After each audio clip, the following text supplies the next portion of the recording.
Huh,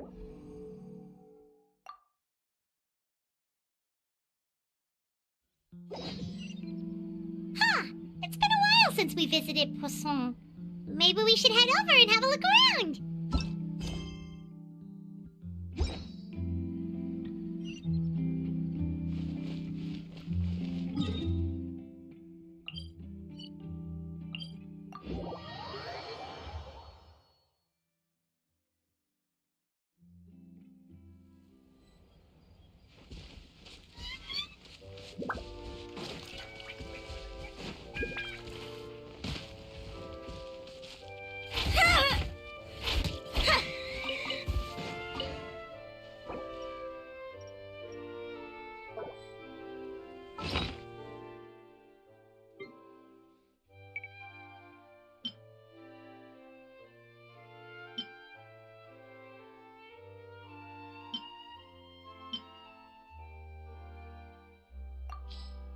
Entering standby mode. I hope nobody disturbs me.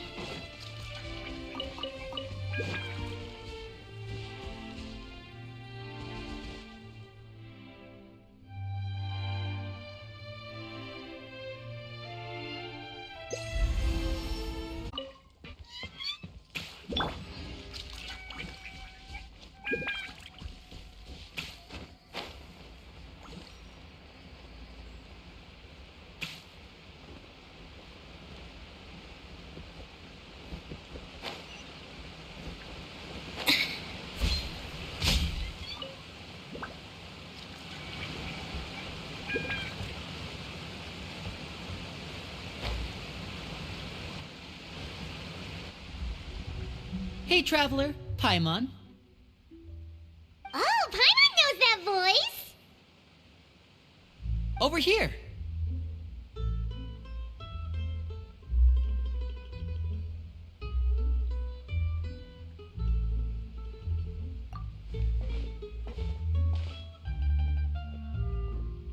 To borrow one of the more popular turns of phrase at the moment, this appears to be quite the fated reunion. Running into you two out of the blue like this has really made my day. I certainly wasn't expecting it. You can say that again. What brings you to Poisson? Wait, Paimon's got it! You must be here for one of your magic shows, right? Actually, we've run into a bit of trouble on the home front, so Father arranged for us to stay in Poisson for the time being. Oh, are Lynette and Fremine here too? Yep, along with most of the other members of the House of the Hearth. You may have noticed Poisson seems a bit more crowded than usual. So you're saying nearly the entire organization has moved to Poisson? Sounds like you've run into way more than just a bit of trouble. What's really going on? Well... Since the two of you are so curious, perhaps I can fill in the gaps. You scared Paimon half to death! Father, you're here. You know... on second thought, maybe we don't need to know? It's all probably super confidential House of the Hearth stuff, right? We totally weren't trying to pry or anything. No need to be nervous. I could sense your genuine concern from your conversation just now. Of course, I can also understand your confusion. Sending so many Fatui here to Poisson, it's only natural that some might suspect an ulterior motive to be involved. I understand. I'm well aware you've had your fair share of confrontations with the Fatui in the past, and I can't exactly guarantee that we'll remain on good terms in the future. As for right now, however, I would say we have little reason to be at odds, wouldn't you agree? The House of the Hearth could stand to be more open with those who have worked so closely with us in the past. As for the issue at hand, well, it hardly relates to any ulterior motive. To be frank, it all stems from a certain rumor circulating around the House of the Hearth. It's an internal matter. What sort of rumor? A rumor that a certain phantom child is hiding away in the House of the Hearth.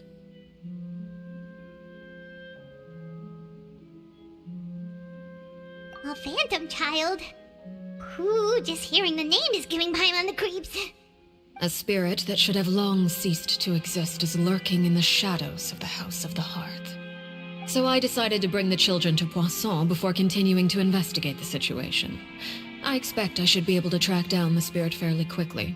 After that, it's just a matter of resolving the situation, if you will. It shouldn't be much trouble at all. If you're curious, or if you still have some concerns, it might be advisable to stick around for a few days. I'm sure the children would be exceedingly pleased to welcome some visitors.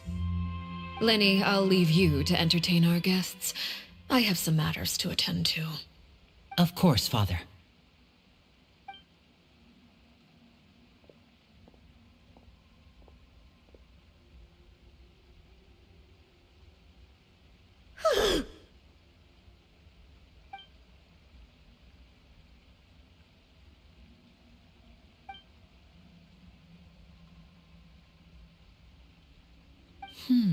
It has long been a dream of mine to invite you to our home and introduce you to my other siblings. You're quite well known in the organization already. A lot of people have been talking about you, especially after everything with the prophecy. If you're willing, why don't you stay a while and have a little chat with us? Alright. We don't have anything else to do right now anyway. But let's be clear, we're just gonna be there as guests, okay? Don't get any funny. Oh, wait a second. For your guests, that probably means we'll be treated to lots of yummy food, right? Of course. During our stay in Poisson, we've been helping out the locals with some fishing. We bring in quite the bounty every day. In fact, today's the perfect chance for me to show you what I can do in the kitchen. Let's go. I'll take you to where we're staying.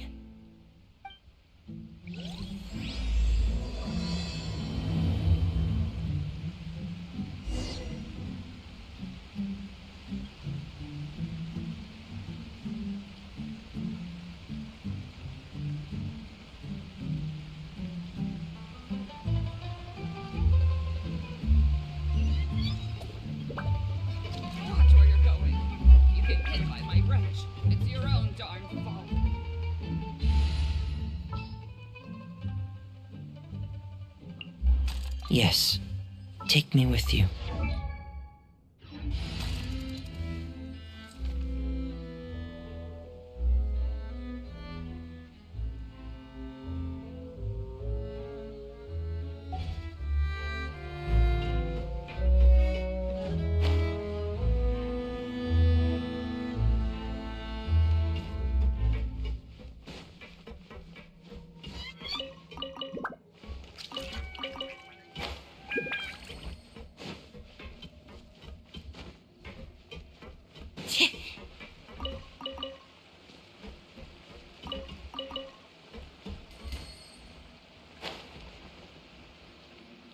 We rented this house from one of the locals to use as a temporary base. I'll come back later and tidy up a bit. After that, it should be all ready for you to stay in tonight. Awesome, thanks! So, where are we off to now? Well, when I happened to run into you two earlier, I was actually in the middle of distributing some supplies. With this many people staying in Poisson, we have to bring in outside supplies every now and then. I should probably make sure the rest of these provisions get delivered, otherwise people might start to get antsy. Okay, we'll come with! There are all sorts of rumors about your organization floating around out there. Paimon's not sure if she could even take a wild guess as to what's true and what's not. But now that we finally have the chance to see a day in the life of the house, we can take a good look at how you operate! Well, you're more than welcome to come along. Just follow me.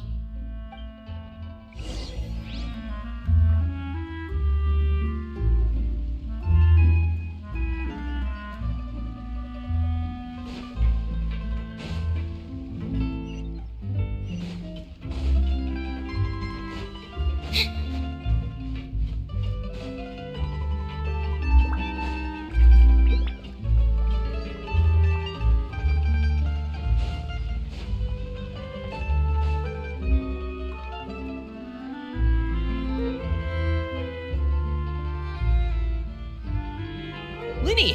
We're finally here. The supplies. I'm assuming you've... Brought them with me? Yep, here you go. Hello? something caught your eye? It's the Traveler in Paimon! No way! Come here, everyone! Hurry! The Traveler and Paimon are here!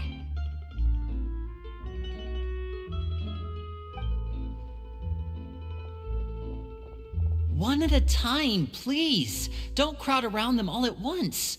We don't want to scare off our guests now, do we? Oh, it's alright! Gotta say, Paimon didn't realize we were this famous. Of course! Father and Linny have told us so much about you. Father told us about how you helped Linny. According to her, you're a trustworthy friend. And as far as she's concerned, that's pretty much the highest compliment we've ever heard her give. As you can imagine, everyone's been very curious about you. I heard the Traveler is so strong that she can move a mountain with her bare hands. I heard Paimon eats so much that she can clean out the entire pantry at Hotel Tabor in just 3 days. Wait a second! That's the rumor you heard about Paimon? Oh, not cool at all!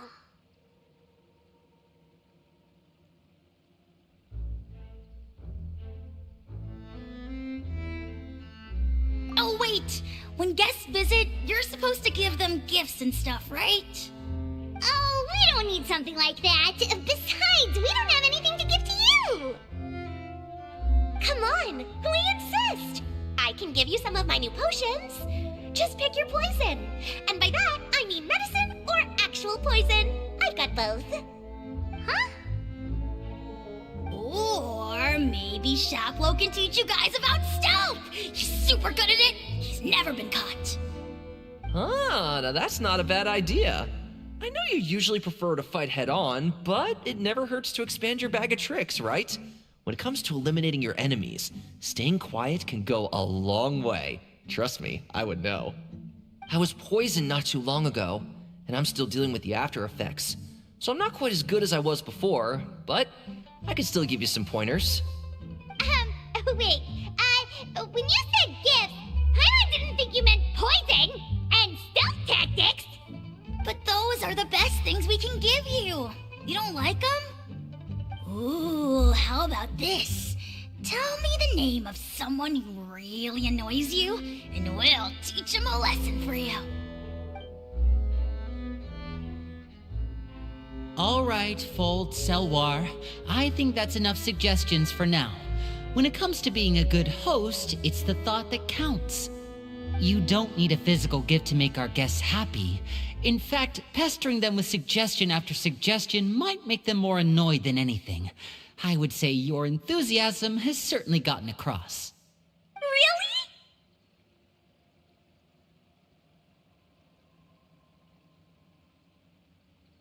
Awesome! It's been so long since we've had guests to play with. If there's anything you need, just let us know. Yeah, especially if it's poison or something. I've got all sorts of potions for that. Well, we'll talk to you all later. We've still got supplies to distribute. All right, see you later.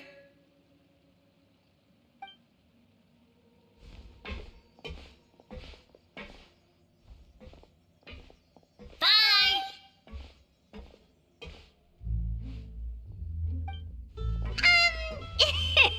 Lenny, about all that poison and stealth tactics talk just now.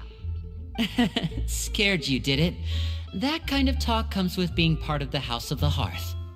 When Foltz was really young, he strangled all of his family pets, just out of curiosity.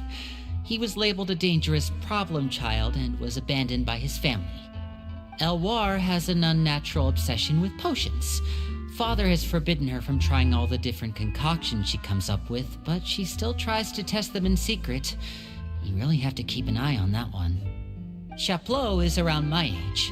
While I'm mainly responsible for collecting intelligence, he handles surveillance. He's very passionate about his work and has no reservations about taking on some very difficult missions. I know you two probably aren't used to that kind of talk, but I can promise you they only had the best of intentions. Things like stealth tactics and developing different poisons, they really mean a lot to them. They were just trying to share the best of what they could offer, that's all.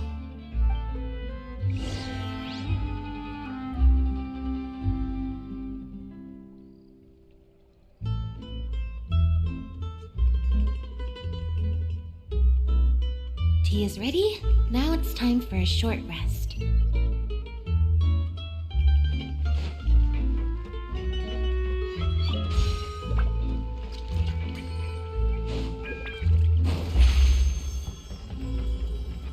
Step on up!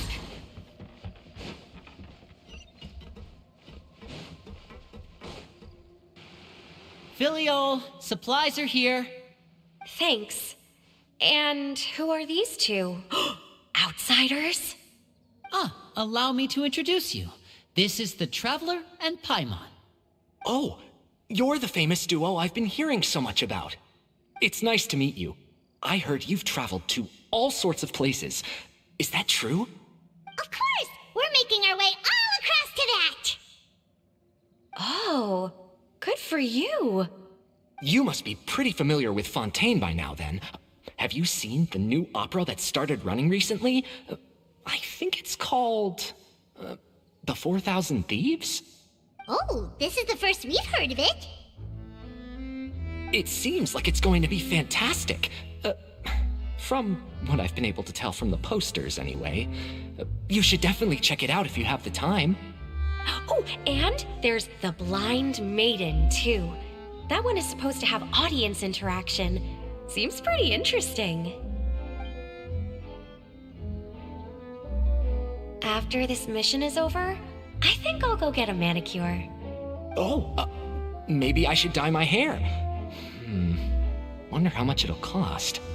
Is it just Paimon, or do these two seem much easier to get along with than the others?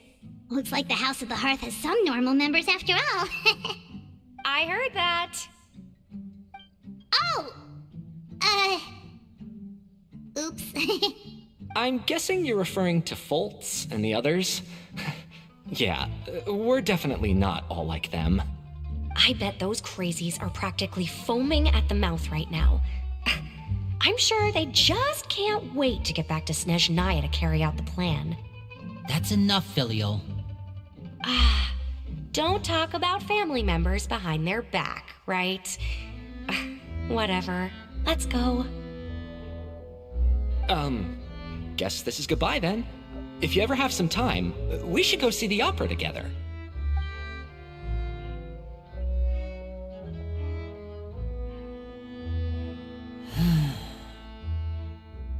Well, that's it for the supplies.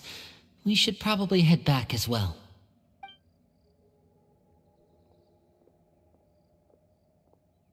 Well, they didn't seem too happy with each other. Seems like there could be something more going on here. You're right. We're only here as guests after all. Oh, Linny's getting super far ahead. Come on, let's catch up.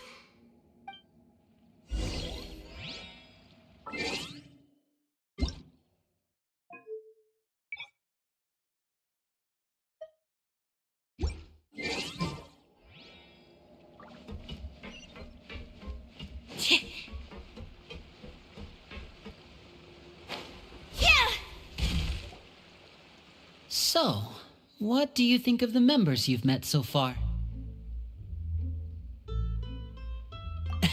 Well, Father is always encouraging us to be strong-willed and independent. So if there's one thing we've got, it's people who aren't afraid to speak their mind. Well, I should probably get cooking. Wanna join? Of course! Then let's head out and... Fremine? What are you doing here? Fremine! Nice to see you again! You too. I heard you're here as guests of House of the Hearth. Welcome. We were just going to make some food. Why don't you come along? I could use some help in the kitchen, and I seem to remember you mentioning you wanted to make seafood soup for the Traveler and Paimon. Seafood soup? Oh, Paimon's drooling already. Were you looking for something just now, Fremine? Maybe I can help. It's nothing. I just wanted to see if there were any extra supplies. Yeah, we've got some left over. What do you need? Some food and water, and some clean cloth, if possible. No problem. Give me a second here. Food, water... Wait a minute. What do you need all of those for? You're not on any missions as far as I'm aware, and you were just going to come eat with us. So what's this all about? I thought I'd grab an extra portion because I get hungry at night. Could be because I'm growing, you know, and... Fremine, you remember what I told you? You're not like me. Your lying skills still need some work. Tell me what's going on. Is it really bad enough that you have to keep it from your own brother?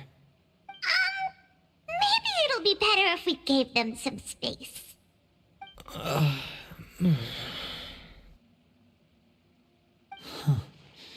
This is the first time I've seen that kind of look on your face. Whatever happened, does it have something to do with Father? Yes. Just follow me.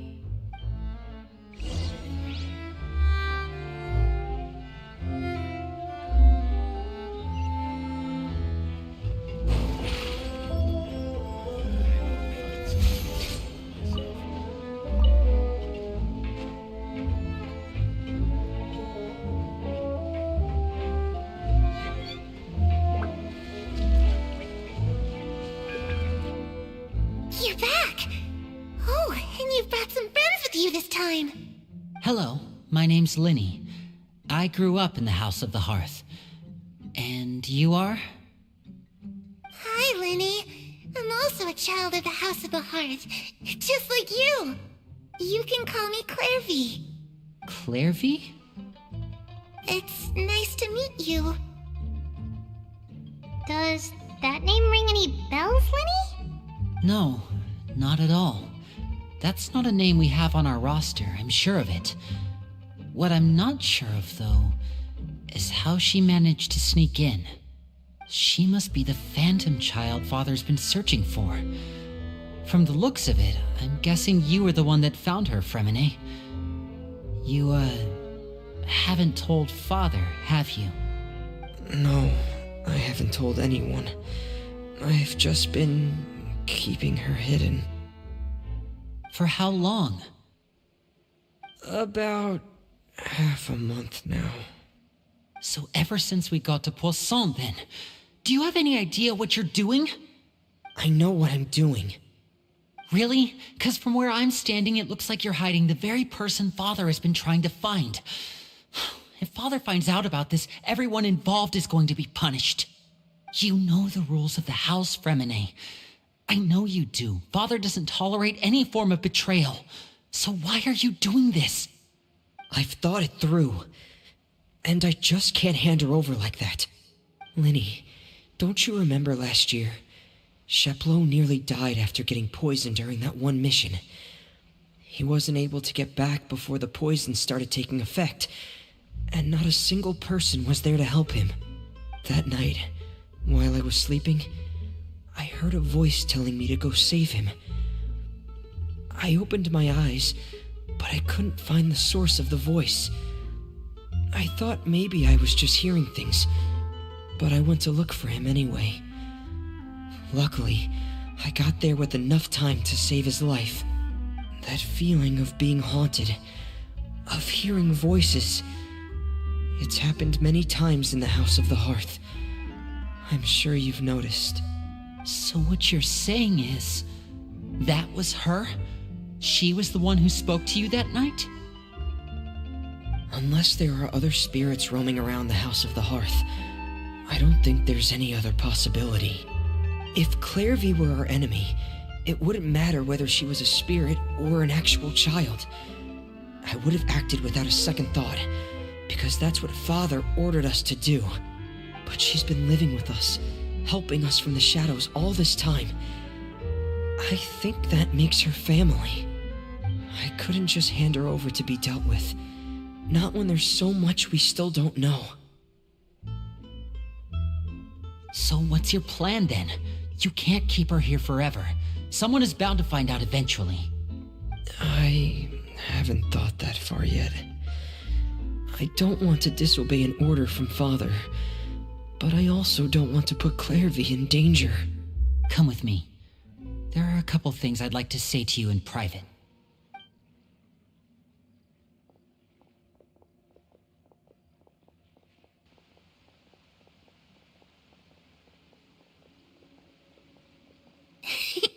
Those two sure care a lot about each other. Well, they got a funny way of showing it. From where Paimon was floating, it sure seemed like they were about to bite each other's heads off. No way. They have a really deep bond. I could tell right away, 'cause I also have a friend like that. I just don't know how long that kind of bond can last. The darkness in the house runs deeper than you can imagine. No one can get out alive. I'm sorry, Linny. I really didn't mean to drag anyone else into this. Oh, really? You didn't mean to? 'Cause I, for one, wish you did. Huh? What do you mean? You know, when we were younger, you didn't call me Linny. You called me brother, just like Lynette. We grew up together, the three of us. We were all orphans, all rescued by Father. Of all the siblings in the House of the Hearth, I think our bond was the closest. Later on, when you started calling me Linny, I wasn't actually surprised. After all, Lynette and I are related by blood. We've had to depend on each other to survive long before we joined the house. Linny, The darkest and most difficult moments of my life happened before you and I had ever met. I'm sure that's true for you as well. Even so, Fremine, we've stood by each other for all these years now, and to me, that means more than blood. You and Lynette are the most important people in my life. No one can replace you. So I won't let you face anything alone. Not if I can help it. Oh, looks like things are getting kinda heated between Linny and Fremine. Maybe we should go check on them.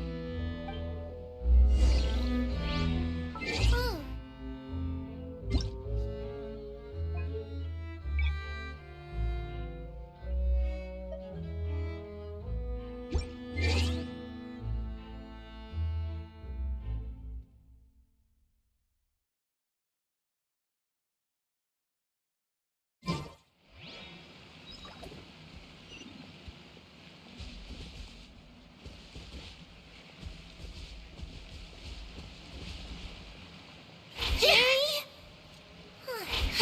Looks like she's not here either.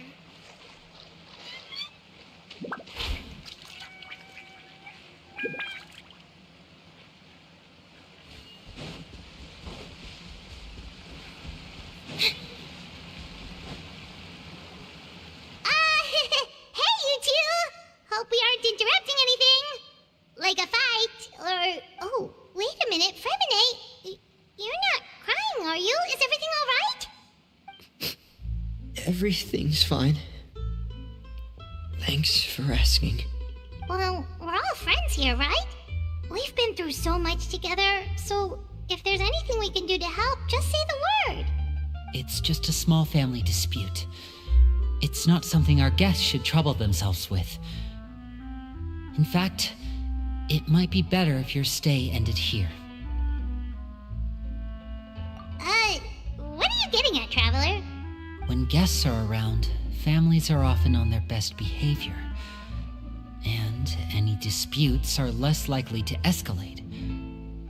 That's what you're trying to say, isn't it? I just... Thank you.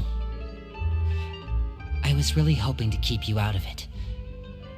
But even if I could think of some other reason to turn you away, I'm not sure I could convince you.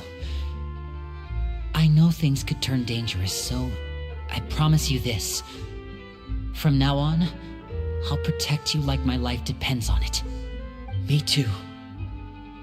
Well, back to the matter at hand then. If we don't plan on handing Clairvy over to Father, then our only other option is to solve the mystery of her identity before Father is able to track her down. That means finding out where she came from and what she's doing here. Then we can send her on her merry way and pretend like none of this ever happened. I've tried that already.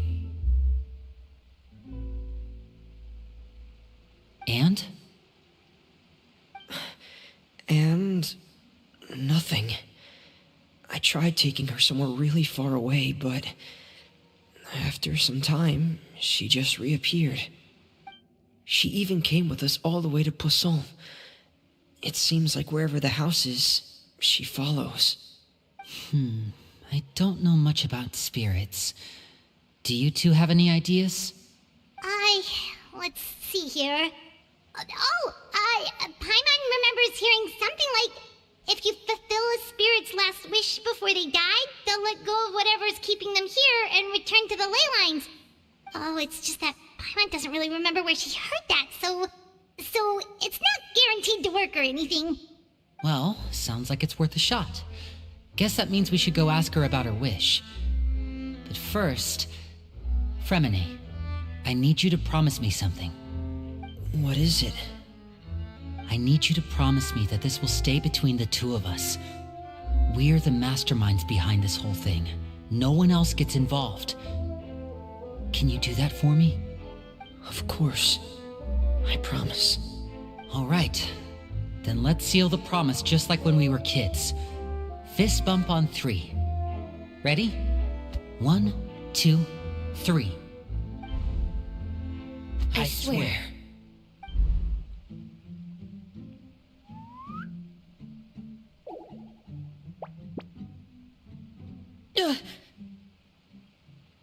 Whoa! Lynette! But what a surprise!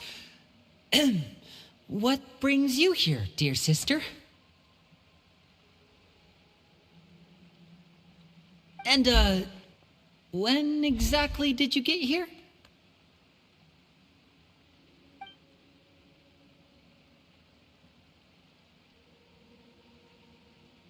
You're an idiot, brother.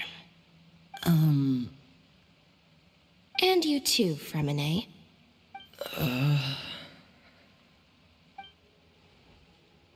You 3, Traveler. And you 4, Paimon. Wait, what did we do? I've seen Clairvy around the House of the Hearth before. I hadn't seen her in Poisson, so I figured she must not have come with us. But it turns out, you were just hiding her. I heard you talking about your plan. Rather than steering clear of the situation, I'd rather fully join in.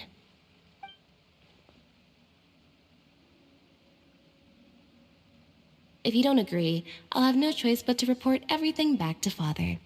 Simple as that. You're not giving us much wiggle room here, Lynette. Well, I guess we're all in this together then. After we talk to Clairvy, we'll figure out our next move. There's no time to lose. Let's go.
Thank you for bringing me this food, you guys.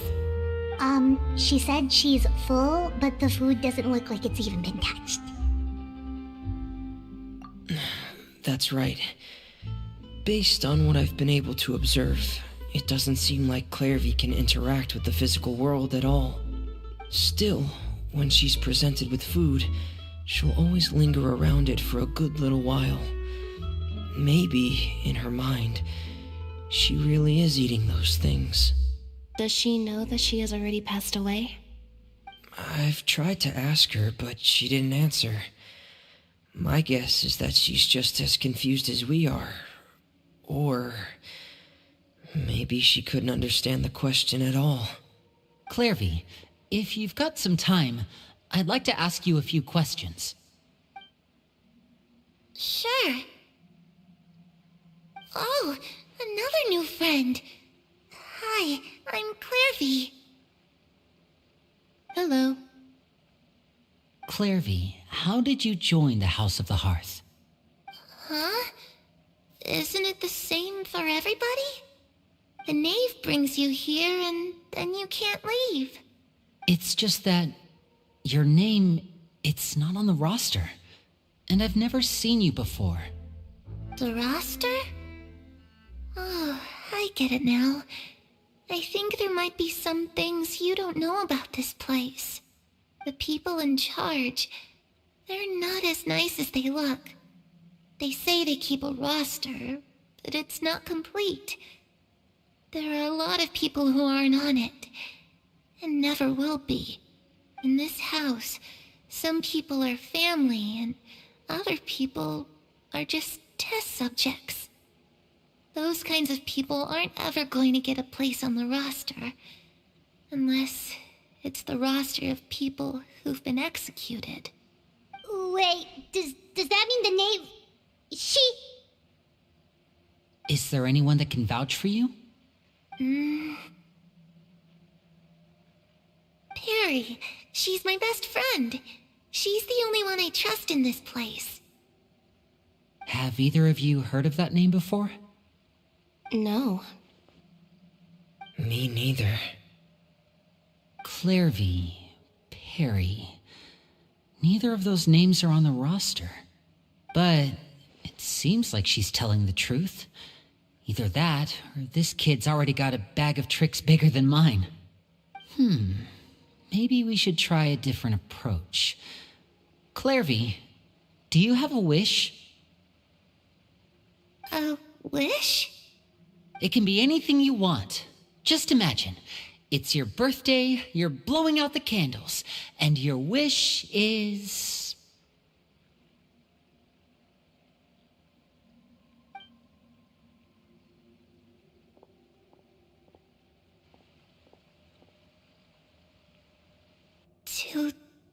To go outside, where the sun can find me. That's... it? Well, that sounds easy enough. The darkness in the house runs deeper than you can imagine. No one can get out alive.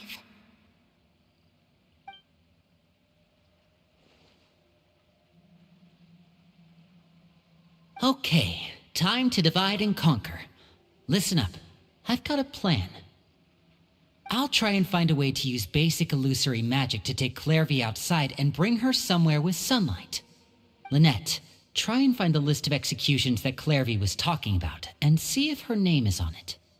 Fremine, you stay in Poisson. We can't be the only ones who've had run-ins with Clairvy. I need you to collect intel on everything she's said and done. Understood. I'll try my best. What about us? What should we do? I really appreciate your willingness to help, but this is a family matter. I don't want to drag you in too deep. It's too risky. Let me think. Since Father considers you to be guests, maybe you could stick by her side for a little while. You don't need to do anything except keep up some nice, casual conversation. Ah, Paimon gets it. You want us to distract her. I'll give you a magic bird. If Father suspects something, all you need to do is release it when she's not looking, and it'll alert me that something's wrong. Of course, that's only as a last resort. If Father doesn't seem to notice us, there's no need to make contact. We'll reconvene here tonight after all's said and done. If the worst case scenario happens and we're discovered, just tell Father everything. We're not going to let our guests get punished for our own actions. That's where we draw the line. You too. Okay, this is where we part. Father should be at the beach nearby.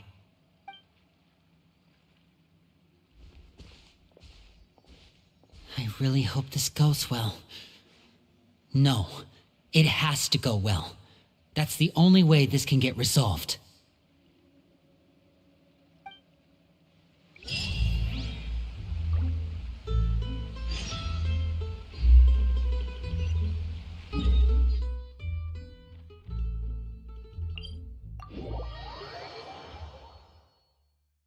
Rainy days are perfect for spacing out.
Surprise!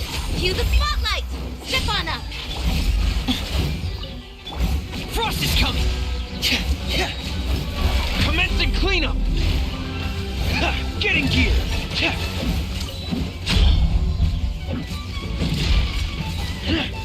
Frost is coming! Getting gear!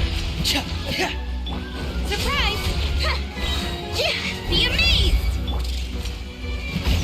Frost is coming! Tear! Frost is coming!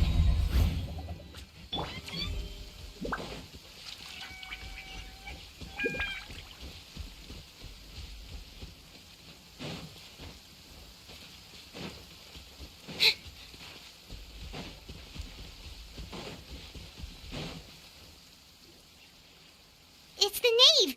And child! Hey, aren't you supposed to be in Snezhnaya recuperating?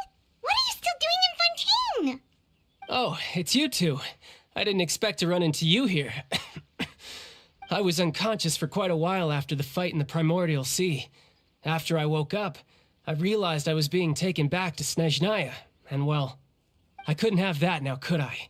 Not when I've still got unfinished business here in Fontaine. So, I mustered up all my strength and made the journey back on my own. What sort of unfinished business are we talking here? It has to do with Skirk, my master. I really wanted to meet up with her, but by the time I got back, she had already left. I still have so many questions for her. Without any other leads, all I could do was ask the knave to help me track her down. She must have left behind some traces from her time in Fontaine. Oh, okay, so have you found any clues? Unfortunately, no. While the House of the Hearth is adept at collecting all manner of intelligence, certain existences can still manage to escape our purview. Basically, unless Master feels there's a need to meet with me, she's not going to be found. But that problem has an easy fix. I just need to become stronger, and then... Paimon thinks you should focus on getting better first. The worst of it is over. It's all thanks to that one kid from the House of the Hearth. Elwar, I think her name was. She gave me a bunch of random potions to drink. They didn't go down easy, let me tell you. Pain and chills all over. But they really did help speed up my recovery. And that's good, because it looks like I really do have to head back this time. The old man's been putting the pressure on me. He sent someone to tell me I'm needed for some sort of project. Project Stuja? Yeah, that's the one. I heard Regretter's involved too. I'm not looking forward to having to listen to all his monologuing, that's for sure. Hey, maybe you could think of a way for me to stay in Fontaine for a little longer. Helping Linny and the others brush up on their fighting skills would be far more interesting. If you and I could spar, that would be even better. I've been waiting for a chance to see you go all out. And what a sweet little daydream that is. But I also have a role to play in all this. I'll be leaving Fontaine shortly as well. Besides, considering how little they see fit to step outside the homeland, being called on to return to Snezhnaya by such illustrious dignitaries, what a great honor. Wouldn't you agree? One I could do without, I'd say. Is it just Paimon? Or does it kind of seem like they're... So, dear guests of the House of the Hearth, to what do I owe the visit? Well, we just... Right! We're super close to Linny and the others, but we still don't know much about you! Is that so? Introductions have already been made, have they not? Oh, well, you see? There's only so much you can learn about someone from a short introduction. At least tell us something a little extra, like... Why do you call yourself father? Good question. I'd also like to know. The fact that you have to ask tells me our intelligence work has been quite successful. Telling you the answer to that question would only serve to undermine that success. And we can't have that, now can we? Spoken like a true diplomat. That was some expert sidestepping right there. Well, if there's nothing else, I think I'll take my leave. I still have a small matter to resolve at home. Wait, don't go!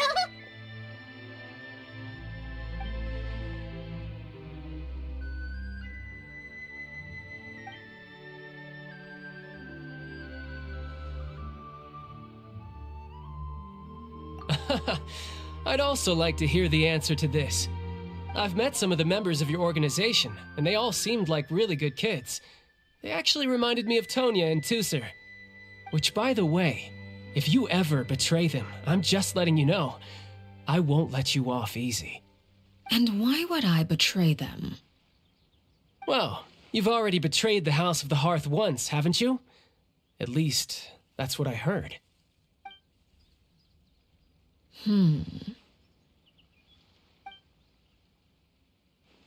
Okay, I admit. That's just what the old man told me. The rooster, I mean.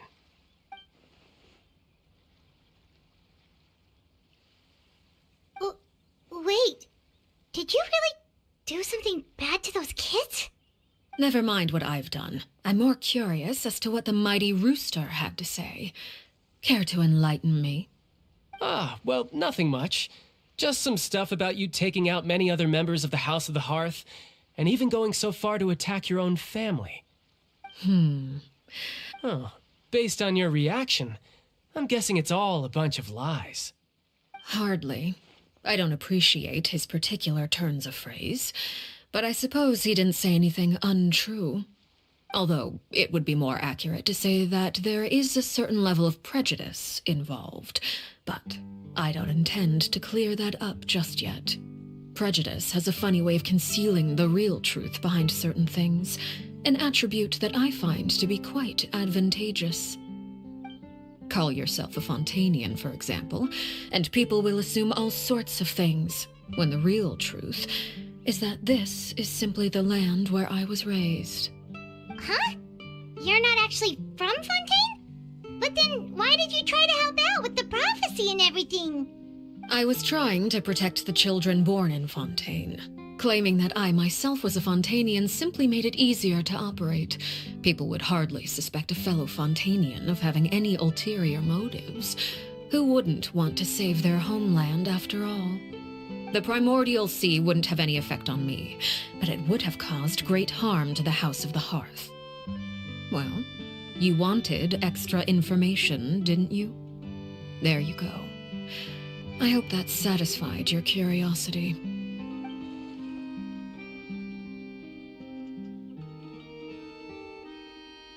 So, you stayed in Fontaine for the kids. I guess I was wrong to believe you'd betray them. Apologies. Looks like I was holding on to some prejudices myself. Good. Like I said, I like it when others have misconceptions of me. Actually, while I was recuperating at the House of the Hearth, there was something else that really caught my attention. I heard that members always resolve disputes and arguments with a friendly spar, and the loser has to back down. Seems pretty cool if you ask me. Would also give them plenty of opportunities to hone their skills. Well, that's only a recent development. In the past, such spars weren't nearly so friendly. The losing party would lose everything, including their life. They were that high stakes? Whew, at least that's not a thing anymore. Well, the current atmosphere's not half bad. I'm a bit jealous, actually. You've got so many family members around you, and you even get to live with them. Having a lot of family around means dealing with a considerable amount of bickering and scheming. Once Tonya and Tusser enter their rebellious phase, I'm sure you'll understand. Just imagine. Tusser becomes obsessed with plucking out strands from the rooster's mustache, or Tonya decides to dye her hair 42 different colors. Okay. I get the picture.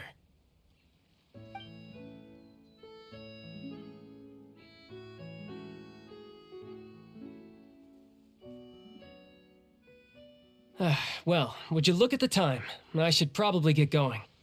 Traveler, Paimon, I'm not sure where our paths will cross next, but the next time we run into each other, we should definitely try and find some time to spar.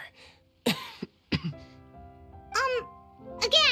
maybe this is a conversation we can have when you look less like you're gonna keel over. All right.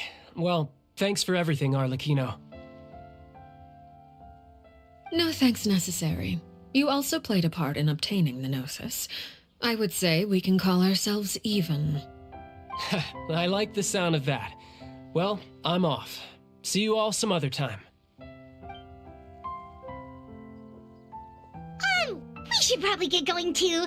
Do you want to head back with us? Oh? You want me to leave so soon? Oh, well, you see, I'm rather enjoying the evening breeze.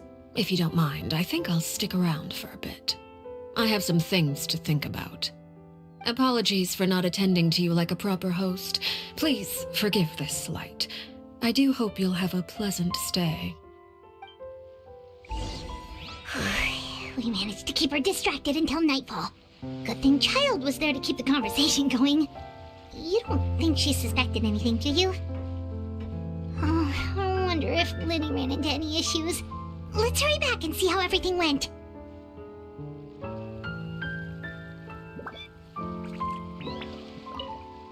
Oh? You decided to stay a little longer? Let's take in the ocean view together, then.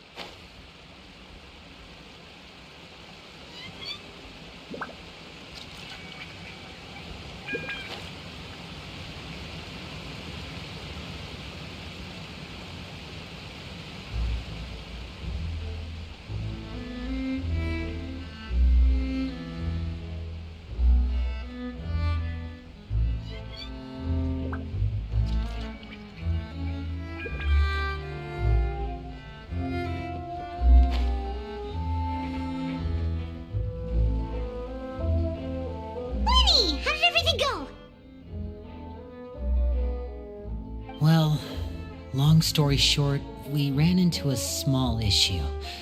Clairvy can't go into the sunlight. Everything was fine at first. She followed me up to the surface just like I told her.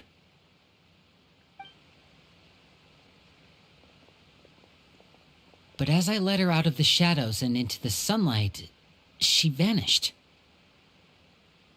I turned around and there she was, standing at the edge of the shadows, silently watching me. Huh. Maybe she's afraid of sunlight, or... No, it wouldn't be her wish if that were the case. Well, we could always try pushing her into it. Oh, true. I've pretty much tried it all already. Nothing worked. Eventually, the sun went down, so all I could do was bring her back here. How did it go with you, Lynette? Good. I've got the list. It's right here. Really? Well, what are we waiting for? Let's take a look!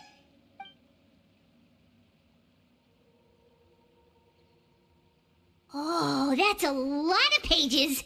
Oh, it's gonna take forever to get through it all. We can each take a section. Here. La Pouillade, L'Endroit, Chambert, Horaire.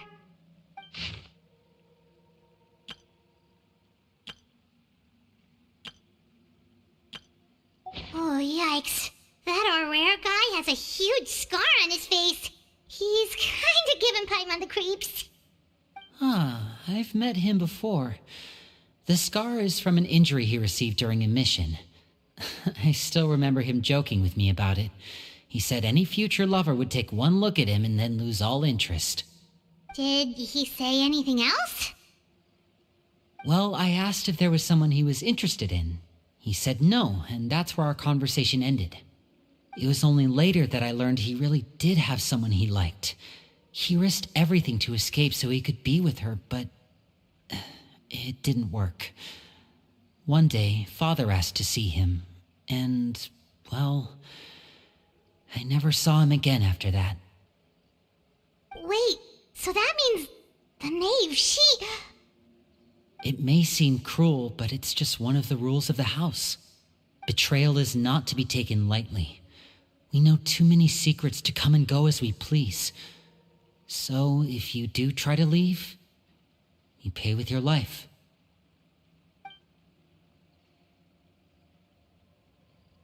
Her name's not here, huh? Well, that's not too surprising. It doesn't seem like this list is complete.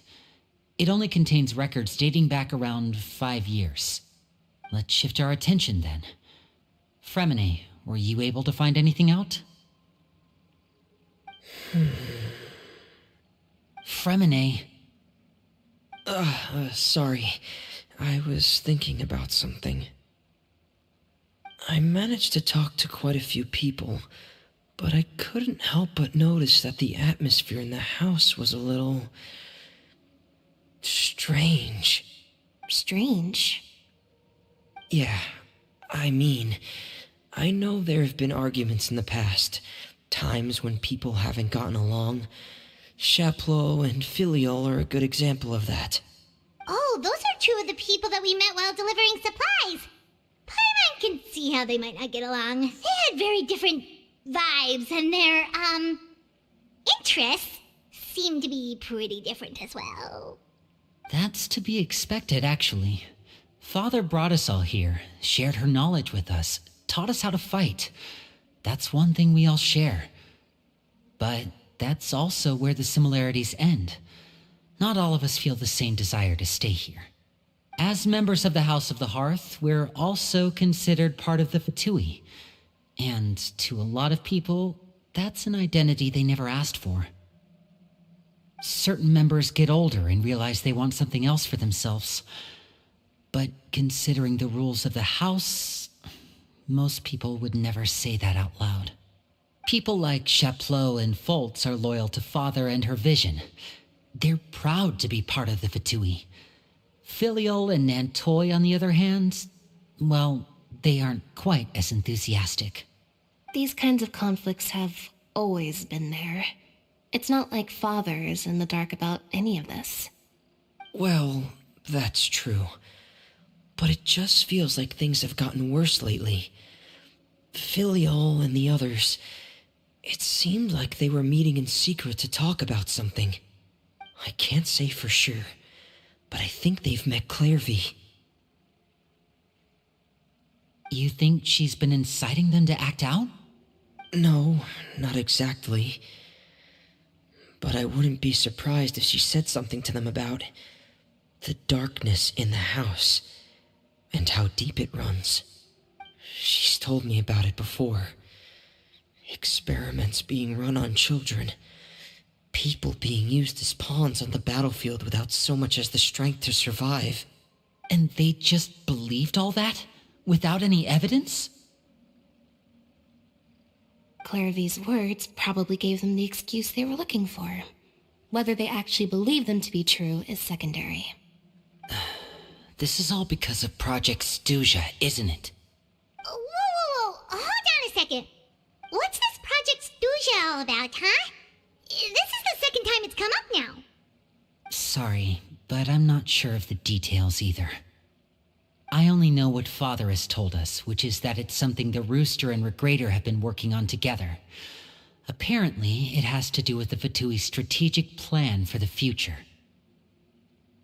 Because the House of the Hearth was so successful in obtaining the Gnosis, we now have the honor of playing a key role in Project Stuja.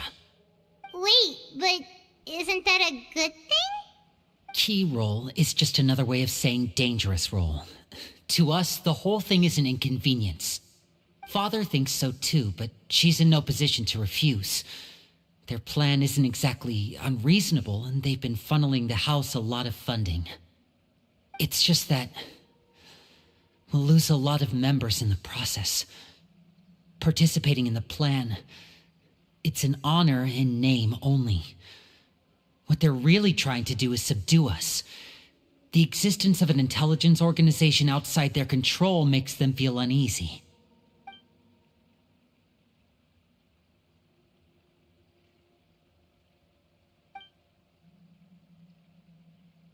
Okay, super complicated top secret Fatui business aside, what does all of this have to do with the conflicts you were talking about earlier? Paimon doesn't get the connection. External pressure has a way of exacerbating internal strife. You can't overlook the power of fear either. People are afraid of dying, and that fear is often the impetus for a lot of stupid decisions. I thought resolving the Clairvy situation would make everything go back to normal, but it looks like things are more complicated than I thought. If we leave Filial and the others to their own devices, sooner or later, Father will be forced to take action. We can only focus on one situation at a time, brother. You're right. Even if we confront Filial and the others, it won't do any good. It might even make matters worse. We should focus on Clairvy for now. Well, it's getting late. We should head back and get some rest. We'll try again first thing tomorrow. Lynette, you stick with me this time. Fremine, keep a close eye on Filial and the others. Make sure they don't do anything they'll regret. Good work today, everyone. Have a good night, and I'll see you tomorrow.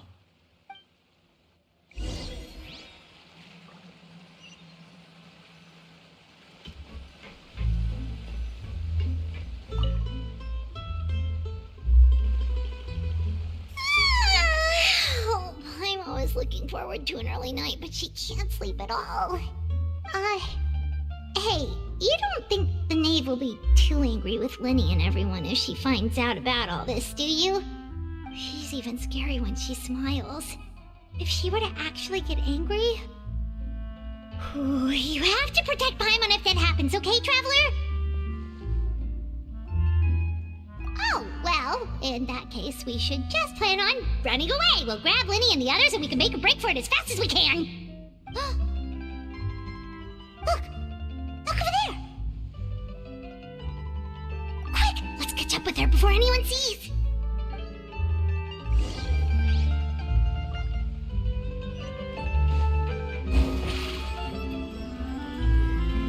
Step on up!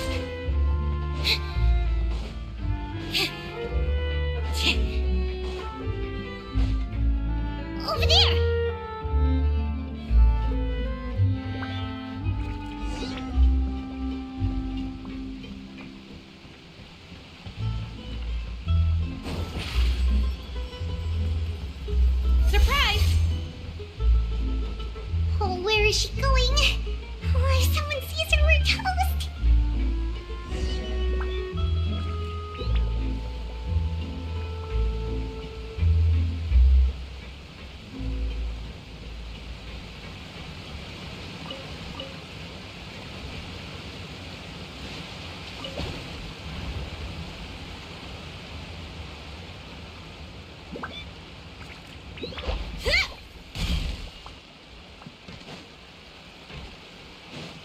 Oh, look! She stopped!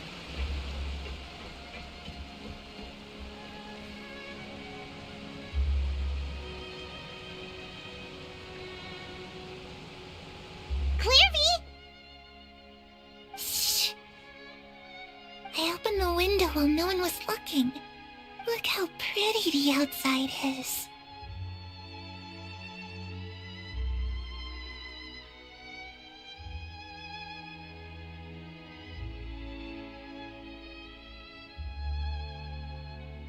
If only I could have more than this. You probably think I'm being silly, huh? All this hopeless resisting. It's better to dream of what I could have than try to make it a reality, right? Please, help us get on the same page here, Clary. We need you to tell us what you know. Can you do that? Sure. Although, after you hear all this, I think you might regret that decision. Everyone in this family is nothing more than a tool, something to be used and exploited. We're all expendable, including me. As long as you're useful, you get to stick around. Lose your value, and you're handed over to the doctor, experimented on, and given a fate worse than death. I've seen it happen again and again, and I've had enough. You're saying the knave did all that? It's just, that doesn't seem like something she would do. She's scary and all, but it seems like even she has lines she wouldn't cross. I knew you wouldn't believe me. Everyone thinks she's a good person. They all think of her like a real mother. Mother? But she doesn't deserve that title. She's disgraced it and tarnished it. And if I had things my way, I'd never see her again. If only Perry were here, she'd understand. Perry? There's that name again. Also, Paimon's getting a strange feeling. It almost feels like she's not really here with us. Paimon can't tell if she's actually talking to us or if she's mistaken us for someone else. Well, in any case, it seems like she really needs someone to talk to. We should keep her company for a little longer. She looks so young. But it seems like she's been through a lot. It's getting windy. I should close the window. Ooh, look at the moon. Isn't it pretty? Hey, wanna hear a secret? I heard that if you look up at the night sky in Snezhnaya, you can see the aurora. It's supposed to be super pretty. Even prettier than the moon tonight. Perry and I promised each other that once we're older, we're gonna go see it together. But I can't find her. I'm worried she's also been... No, that wouldn't happen to her. She's special. Mother likes her a lot. We should really go talk to Mother, but we just fought. She doesn't want to see me, and I'm too scared to face her. What should I do?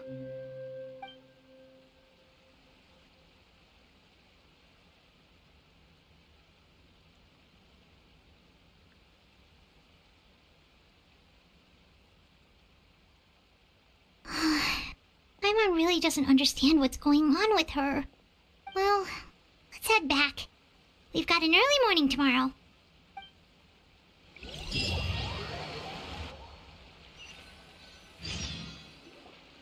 All right, looks like we're all here. Let's go ahead with the plan. Oh? What is it? What makes you ask that? we kinda ran into Clairvy last night, and that's what she told us. We met the doctor back in Sumeru. He's super dangerous, and he's done all sorts of bad things. It's possible that Father and the Doctor have had certain dealings, but I don't think Father would work with him. We're not really on the same side, so there's not a lot of trust between them. That doesn't exactly set the stage for a successful partnership. I did hear, though, that when Father first became a Harbinger, the Doctor offered to work with the House of the Hearth. Father rejected most of his proposals, except for one. It had to do with some sort of secret experiment. Secret experiment? Could that be what Clairvy was talking about? I don't think so. I don't know any details about the experiment itself, but I do know it's an entirely independent operation. The Doctor only proposed a direction for the research. That was the extent of his involvement. I still don't think that counts as working together. The details of the experiment are confidential, but complete records are kept on all participants. That doesn't seem to be the case with the situation Clairvy referred to. I know you don't agree with some of the Fatui's methods, and I'm not asking you to. But I am asking you to trust us on this. The House of the Hearth has its own principles. There are certain lines we're not willing to cross. Alright, that's good to hear at least. Clairvy seems to think the Knave and the Doctor worked together to do something horrible. If that turned out to be true, Paimon doesn't know how he would even face you guys. It's just that it doesn't seem like Clairvy is lying either. The easiest thing to do would be just ask the Knave directly, but Paimon doesn't think she'd tell us. Father didn't come back last night. She's probably still near the shore. We'll be counting on you to distract her. Lynette, you're with me. Fremine, you know what to do. Be on your guard, everyone. All right, let's get to it.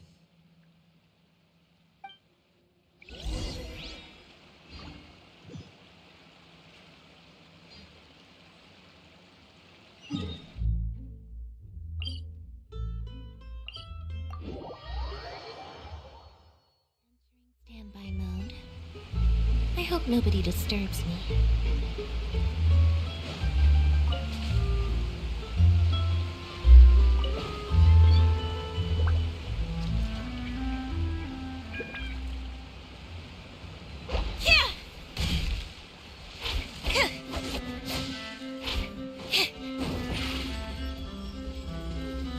Over here!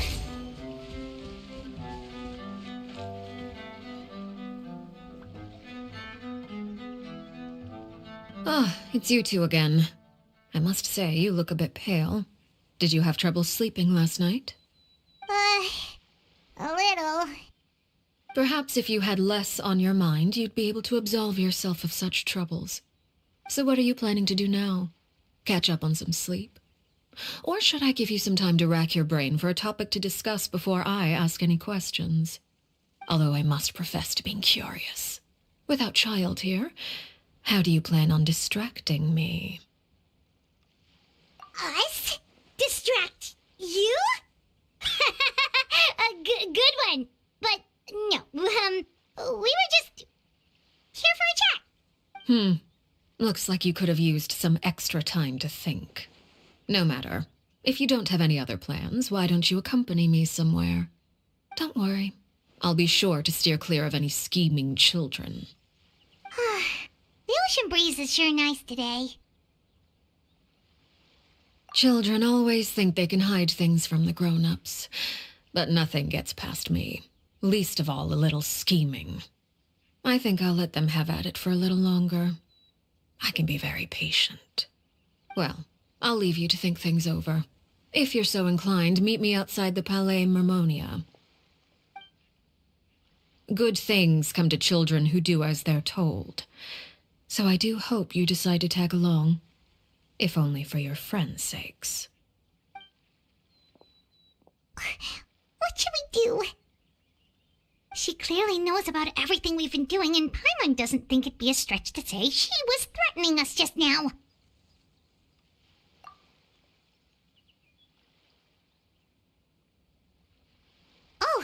great idea. Hopefully he sees it in time. Well, we should probably head to the Palais Mermonia. Paimon doesn't want to find out what happens if we don't show up. Based on what the knave was saying just now, it sure didn't seem like it'd be anything good.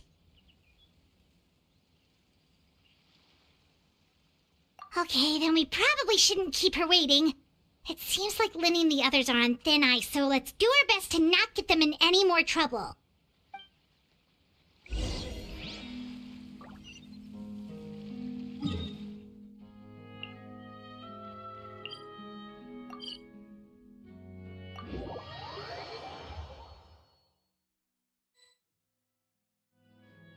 Seeing as we still have some time before my meeting, we might as well enjoy some pleasant conversation while we wait. I'm glad to see you get along with my children. Being surrounded by good companions is necessary for a child's development. You're not planning on doing anything to them, are you? I assume you're referring to Lenny, Lynette, and Fremine. Although, there's that situation with Filial and Nentoy as well. It appears quite a few people have been acting out lately. No matter. I'm not one to discriminate. All those who betray the house meet the same fate. There are no exceptions. Does that mean you're going to kill them? Oh, are you here to beg for their lives? I'm sorry to disappoint, but the rules of the house change for no one. In my organization, everyone is responsible for their own actions. But don't you care about them at all? They really respect you. They even call you father. You must feel something for them. Any organization in which feelings come before principles is one destined for ruin. The House of the Hearth is hardly an exception. You could say our principles are more stringent than most. Perhaps I can offer you this consolation at least. As our guests, you two will not be held accountable along with them. I would imagine Linny, Lynette, and Fremine will be able to keep their lives. As for Filial, Nentoy, and the others, I'm afraid there's little I can do. They can try to escape, but once you know our secrets, there's no getting out alive. But that's awful. Ah, you seem concerned. Out of consideration for my guests, I suppose I could turn a blind eye for a little longer. If Linny and the others manage to dispose of Clairvy in the meantime, all evidence of their wrongdoing will be lost. In that case, I could hardly punish them for something I couldn't prove. If their efforts are unsuccessful, on the other hand, all will be held accountable, and the punishment will be severe. Of course. Oh, and here, I believe this belongs to you. Do try and keep better track of it next time. It takes a considerable amount of time to train a bird like this. It would be such a pity if you were to lose it. Permanently. Wait, where did you get that? Well, I'm afraid that's all the time we have to chat. Now, for the matter at hand. I asked you to meet me here because I have business at the Palais Mermonia. It has nothing to do with you, but I think it would be prudent for you to stick by my side for the time being. There will always be time later to run off and tell Linny what you've learned. Well, time to go. Looks like we wrapped things up just in time.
coming! Pair!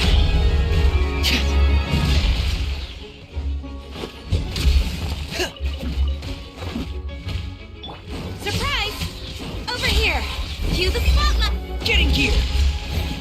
Let the show begin. Commencing cleanup! Frost is coming! Getting gear! Frost is coming! Surprise! Be amazed! Grant us your blessing. Do your worst. Pair! Frost is coming! Going under! Getting gear! Pair! Getting gear! Frost is coming!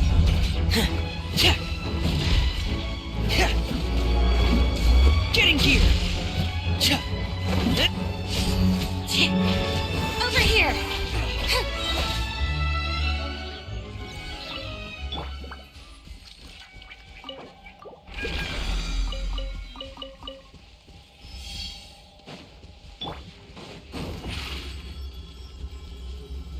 Step on up!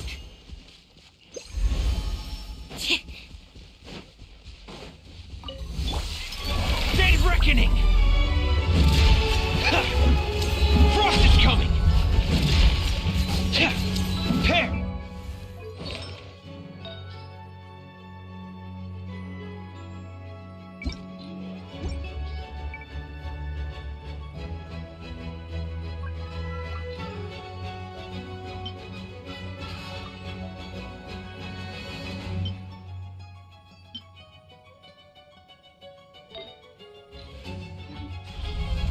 Getting gear! Frost is coming! Getting gear! Let the magic begin! Surprise! Over here! Let's dance.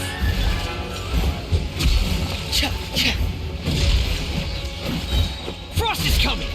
Commencing cleanup! Getting gear! Pair! Frost is coming!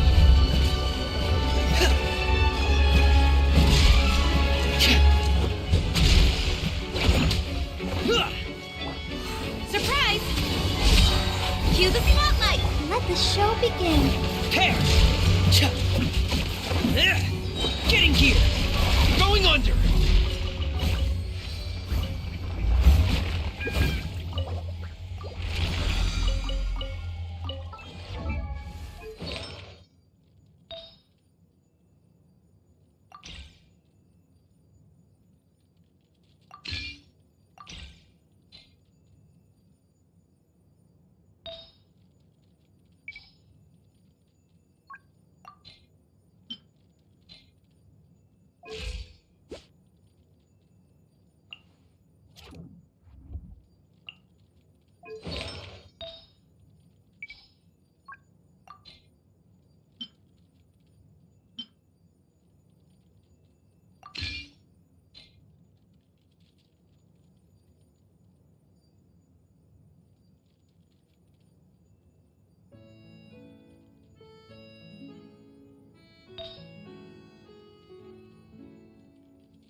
Over here!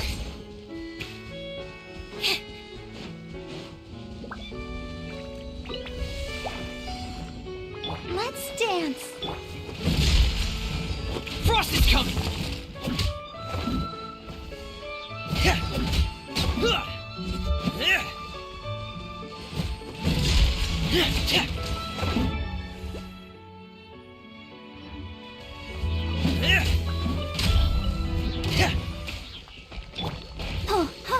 Step on up! We shall prevail! Be amazed!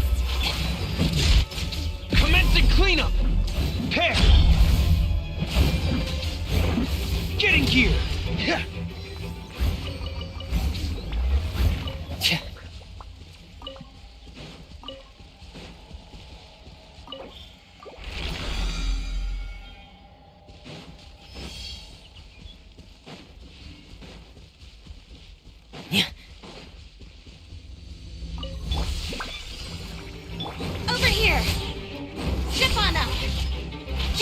Cue the spotlight! Frost is coming!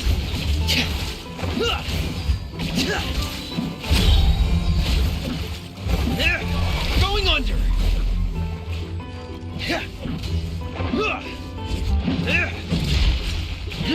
Pair! Frost is coming! Pair! Frost is coming!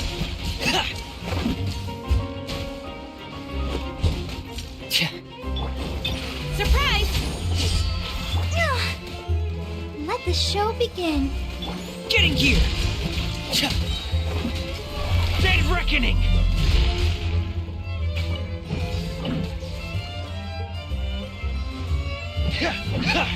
Pair!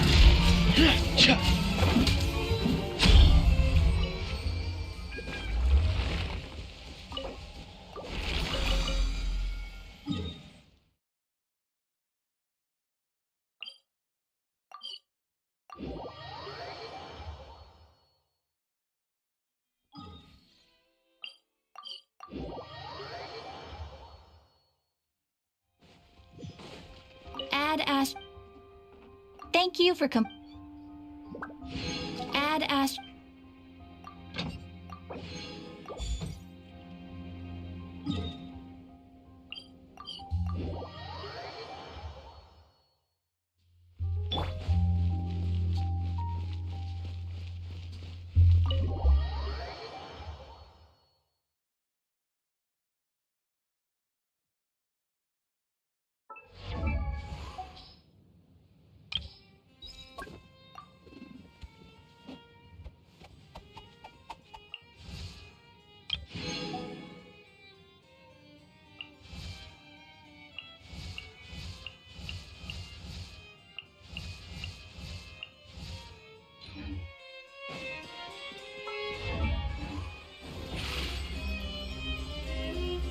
Over here!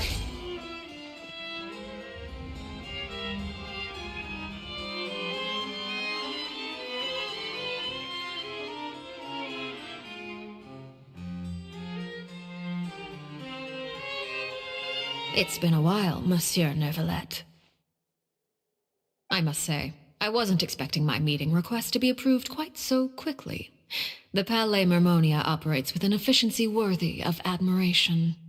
It is only right that an esteemed diplomat such as yourself should be afforded the proper level of respect. Although, if I may speak plainly, I must confess that I did not anticipate we would have the occasion to meet again after presenting you with the Gnosis. I see you brought the Traveler and Paimon with you as well. If I may inquire as to the purpose of your visit. I'll be departing Fontaine shortly. There is, however, an outstanding matter that I would like to see resolved before I go. It requires a rather lengthy explanation, I'm afraid. So I took the liberty of explaining everything in this proposal. Please review it at your leisure, Monsieur Neuvillette.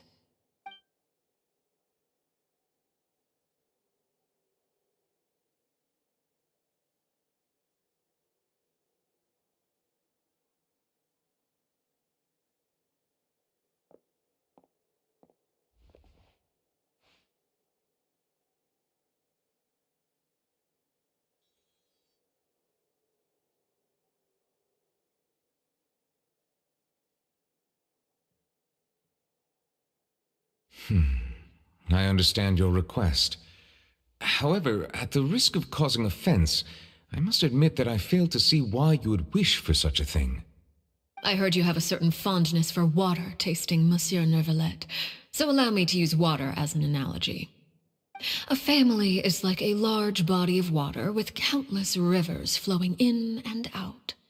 As someone who watches over this system, I would hope that each river that flows from the source will eventually reach the ocean. Of course, objectively speaking, I know this is impossible. Most of the rivers will dry up along the way, disappearing into the ground and leaving nothing but a barren riverbed behind. Not all rivers are destined to reach the ocean, but I would not see their existence rendered meaningless. I believe the water that flows within them is simply meant for a different destination, like a field in need of irrigation. Or perhaps the glass of a certain water-tasting enthusiast. Did Did you get any of that, Traveler? Your words paint an optimistic picture indeed. Allow me to remind you, however, few among us are willing to sip from a glass filled with tainted water. It may have been tainted at one point in time, but not to worry. I'll make sure it's strained of all impurities and returned to its cleanest form.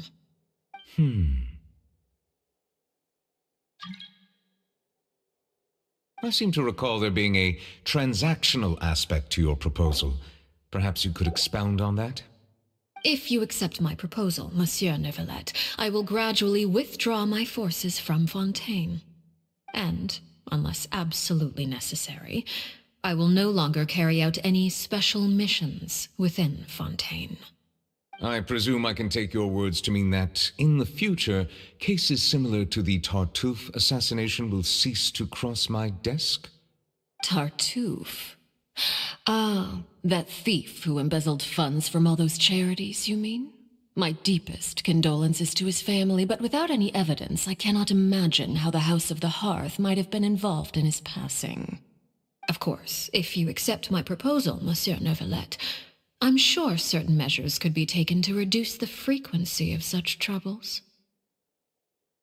You choose your words carefully indeed. In that case, I'm inclined to accept your proposal. My thanks for your generosity, Monsieur Neuvillette. Well, with that settled, we should be going now. I took the liberty of bringing along 2 bottles of spring water from Snezhnaya for you to enjoy. I do hope I get the chance to hear your impressions. Perhaps at our next meeting, yes? Indeed. I trust you would not overlook your commitment in the meantime. All right, Traveler Paimon. Time to go.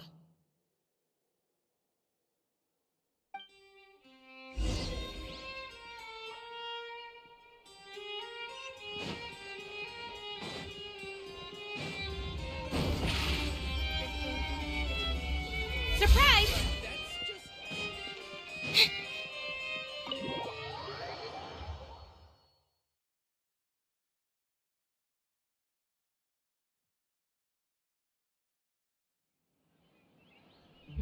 So, what exactly were you talking about back there? Paimon only heard you mention some rivers, a large body of water, and then some kind of irrigation scheme. You really want to know? I would imagine there might be more pressing concerns at the moment. Winnie, Paimon really hopes everything's going okay. Oh, Paimon recognizes that look. You've got your ticket cap on, don't you, Traveler?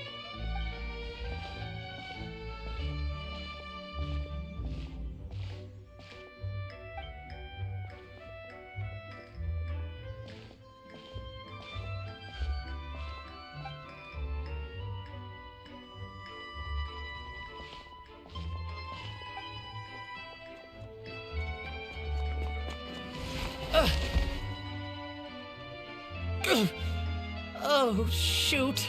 Are you alright? Oh, jeez. I'm so sorry. I was so focused on selling these papers, I wasn't looking where I was going. Well, let me make it up to you at least. Here, take this paper. On the house.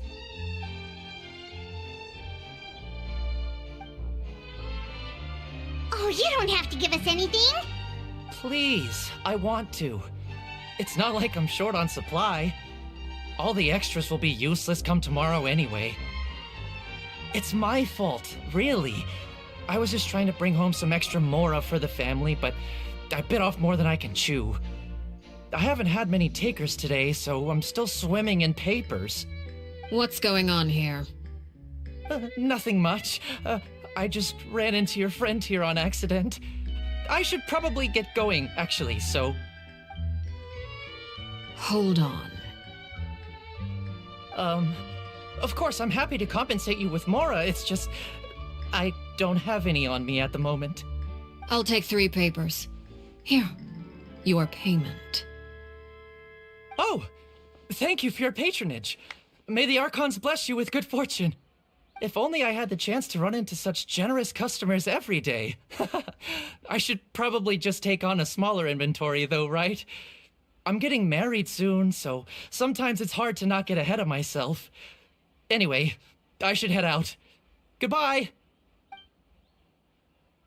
Well, now that my affairs are settled, we should take the boat back to Poisson. We've even acquired some light reading to enjoy along the way.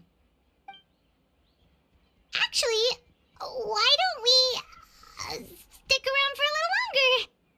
Paimon just realized how hungry she is. She can't head back to Poisson on an empty stomach.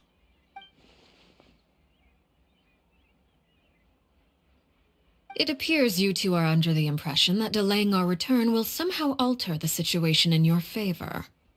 I'm sorry to ruin your fantasy, but your efforts are meaningless. That being said, I could be persuaded to give Linny some extra time. I just have one condition. If you agree to my request, I'll even answer some of your questions. You're quite curious about Clairvy, are you not? And my relationship to her. Wait, why are you being so generous all of a sudden? You're not gonna ask us to do something bad, are you? You overestimate yourself. You don't have the talent for bad things. Then what can you possibly... The most important consideration in a negotiation is that both sides receive something they want. Demands and threats only get you so far. Wonderful. Here it is. When the time comes, make the choice that you deem most appropriate in the situation, and lend your help to the House of the Hearth. Okay, sounds normal enough. But what do you mean, when the time comes? When is that supposed to be? That is for you to decide. Then we have a deal. Follow me.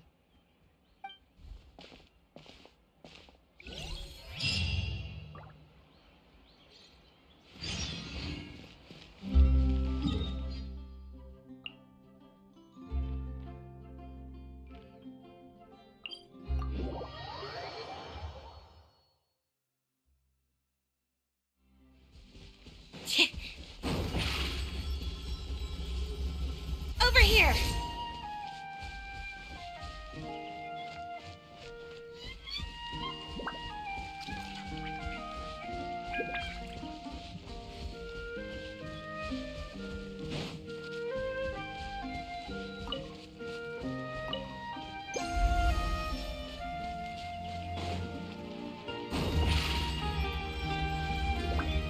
Surprise!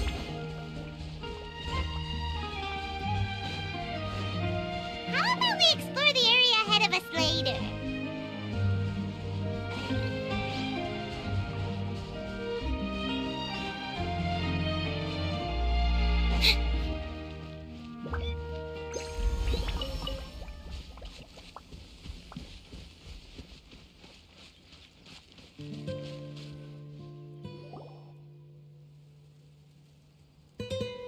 What is this place?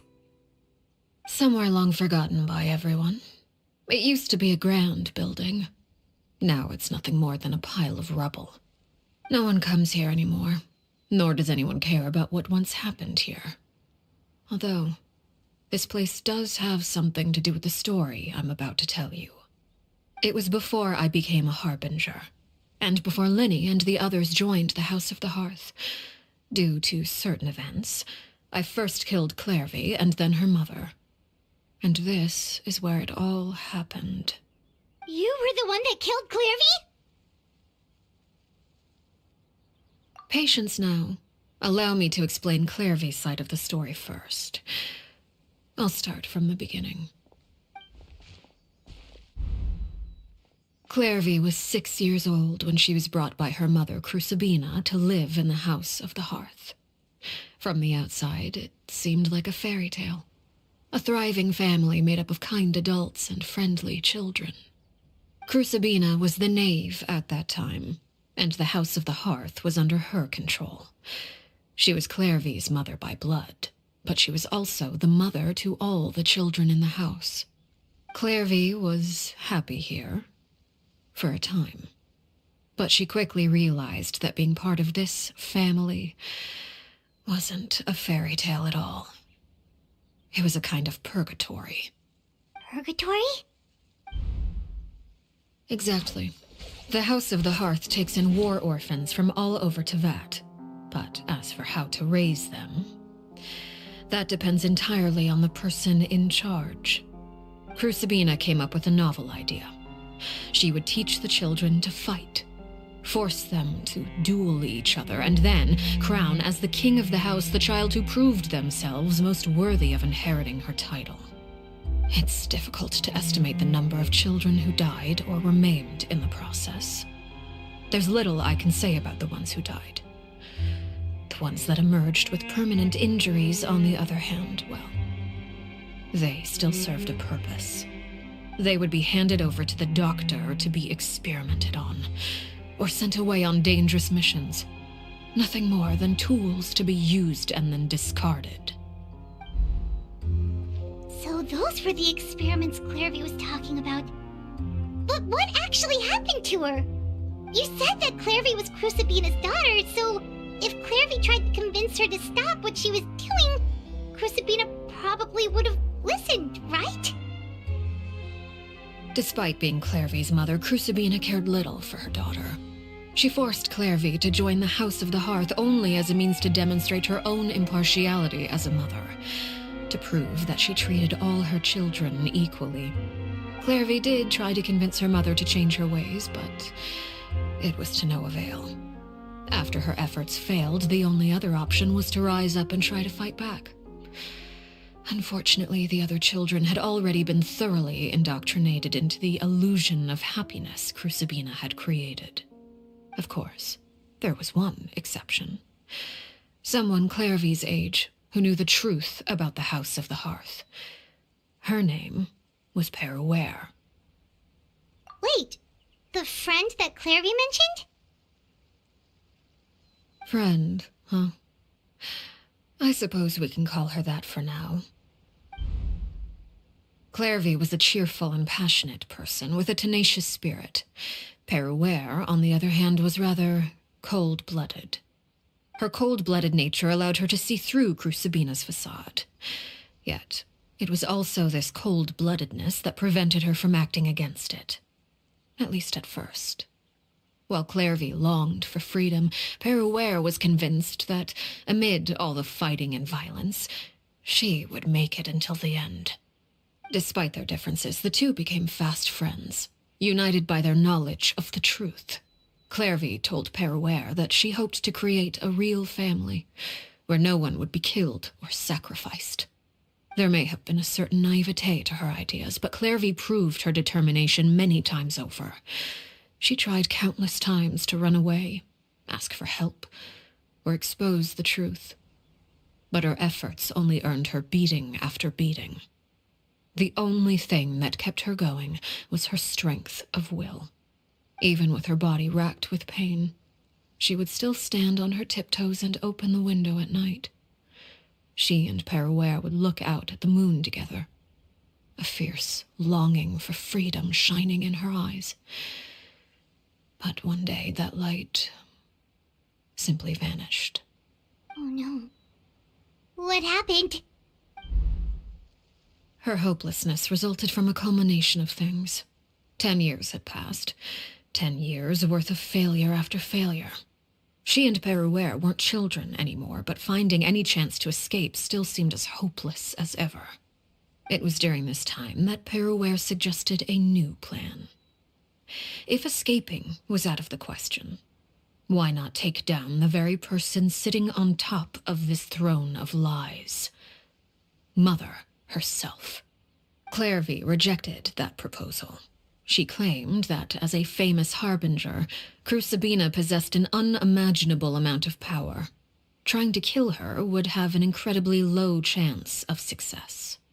Clairvy never gave another reason, but Peruere could see it written all over her face.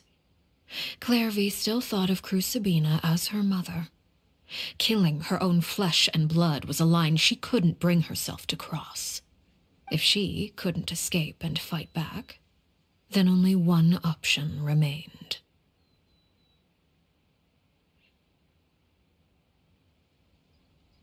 Precisely. Death was the only way that she felt she could be free. It happened during a duel.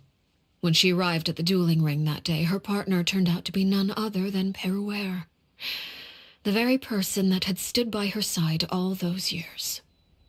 It was a fierce battle, but ultimately, Clairvy decided to let Peruere end her life. From that moment on, Peruere's journey was one written in flames. When the rain finally came and washed it all away, there she stood, the sole victor in Mother's endless game of slaughter, a trail of corpses strewn across her path to success. It was the very result she had predicted 10 years prior. Even then, she believed she would make it until the end. She wasn't surprised by the fact that she emerged as Mother's undisputed heir. Rather, her success left her with an inexplicable sense of restlessness. She was unsettled, and there was only one thing that could quell that sensation. Perhaps you two would like to take a guess as to what it was? Crucibina, you mean? But... Correct. This is the place where Peruere killed her best friend. A mere year later, this is also the place where she fought tooth and nail to kill the mother they shared. The moment she acted, any conception of what was right or wrong ceased to matter. It's one of the principles of the house. Only those who survive get to write the rules. Peruere won the battle, and became a harbinger herself, after which Her Majesty, the Tsaritsa, bestowed upon her a new name. Arlecchino. So the Perry Clairvy was talking about... It was you all along. You're Peruere. Arlecchino is just a name you got later. I left that name behind long ago.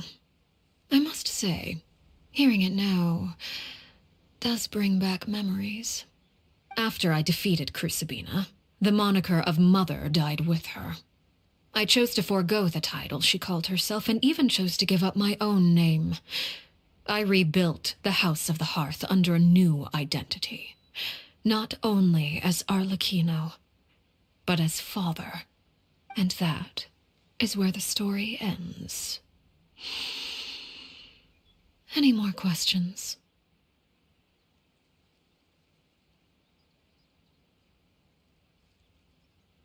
Yeah. Based on what you just told us, Clairvy wasn't a little kid when she was killed. So the Clairvy we met... Was she really a spirit at all? I suppose you could call her an illusion born of flame. Her existence is like ashes to a fire. Something left over in the wake of blaze and ruin. You see, a certain power runs through my veins. It's not unlike a curse. My flames leave behind shadows of anything they consume. Of course, the chances of those shadows morphing into a sentient entity are exceedingly slim. Clairvy is a very special case. Clairvy died when she was 16 years old, but what emerged from the flames was her 6-year-old self. Her appearance wasn't the only thing affected. Most of her memories were lost to the blaze as well. Memory is a mysterious thing indeed. Losing a portion of your memories will alter your sense of self. Lose 10 years' worth, however, and it would be like living in the past. Like returning to a version of yourself that never grew up. No wonder Paimon got such a weird feeling when we were talking to her. Perhaps I should put it this way. Clairvy is someone trapped in time. It may seem like she exists with us in the present, but she truly lives in the confines of her own past. So if all of that is true, then you must have known about Clairvy for a long time. Indeed. She's a rather volatile and unstable entity. Sometimes she would look after the children. She's even saved some of their lives. But other times, she would hide from me and become obsessed with revealing the truth about the house to anyone who will listen. Shadows don't have the capacity to learn or grow. Any new information they encounter is quickly forgotten over time. Your attempts to expose Clairvy to sunlight, they failed, yes? The reason is actually quite simple.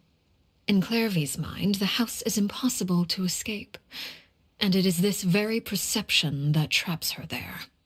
But no matter. All I have to do is kill her again, and all will be resolved. I don't anticipate so much as a single speck of ash will be left behind this time. Wait! Paimon can understand why you might want her gone, but isn't there another way? So what if she's trapped in her 6-year-old self? She's still your friend! At least talk to her first! It's too late for that. She broke the rules, and now she must be punished. That goes for Filial and Nantoy as well. She's had quite the effect on them. I hope you understand the difference between Crucibina and myself lies in our formulation of the rules, not our policy for enforcing them. Upholding the rules without question is a trait we both share, because that is how a household should be run. Is this really what you want to do? Whatever could you mean? Don't you want to say a proper goodbye at least? Whether as a killer or as a father, there are two things that must be avoided at all costs: anger and sorrow. Anger makes you impulsive. Sorrow causes you to waver. Well, it appears it's about time to proceed. Before we arrived, I told some of my well-behaved children to bring our troublemakers here by nightfall. I do believe I've kept my end of the deal. I give your friends quite a bit more time. As for what happens now, we'll just have to wait and see.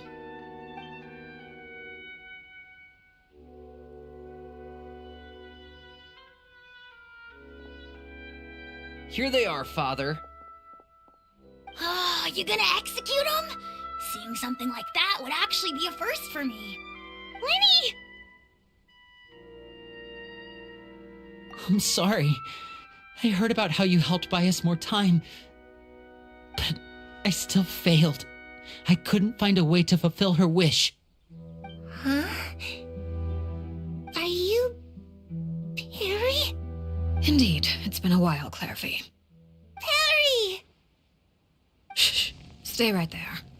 I'm sorry to postpone our reunion, but first I believe certain scores need settling.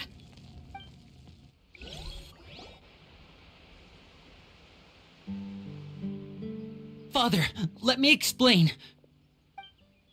Out of my way. Father! You chose to conceal a threat to the house, and for that, you must be punished. Overall, however, I suppose your wrongdoing is hardly the most egregious of the bunch, so I'll deal with your punishments later. As for right now, the more pressing concerns are the traitors among us. By traitors? Do you mean us? Father, let me explain. We didn't mean to...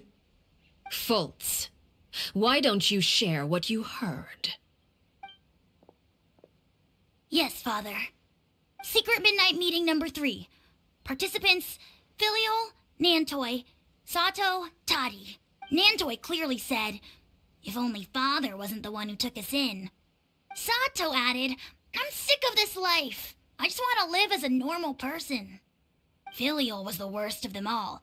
She called us crazies and said a bunch of mean things about Father. I did not! You're lying! Fultz is trying to frame us. It's not like I'm the only one who heard those things. After that, you and Toddy and a bunch of other people started talking about Clairvy. You were using all those things Clairvy brought up as an excuse to question Father. We're birds locked in a cage. The only way out is to destroy it. That's what you said, wasn't it? You little. You just want me gone, don't you? What did I ever do to you, huh? And you, Sheplo, have you forgotten who stood by your sickbed, watched over you, and changed your dressings? Come on, let's hear it then. What's your reason for all this?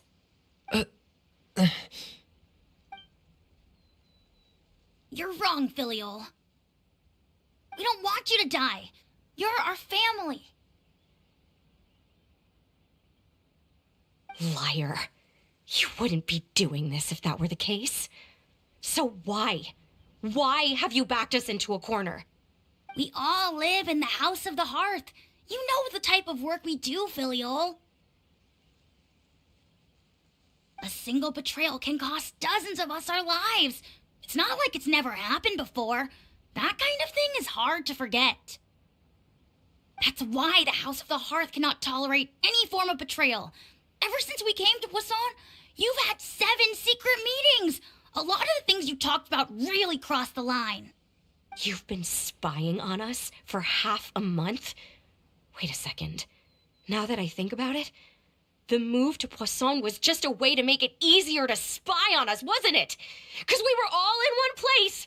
You've had this planned all along. Filial, Nantoy, I'm sorry.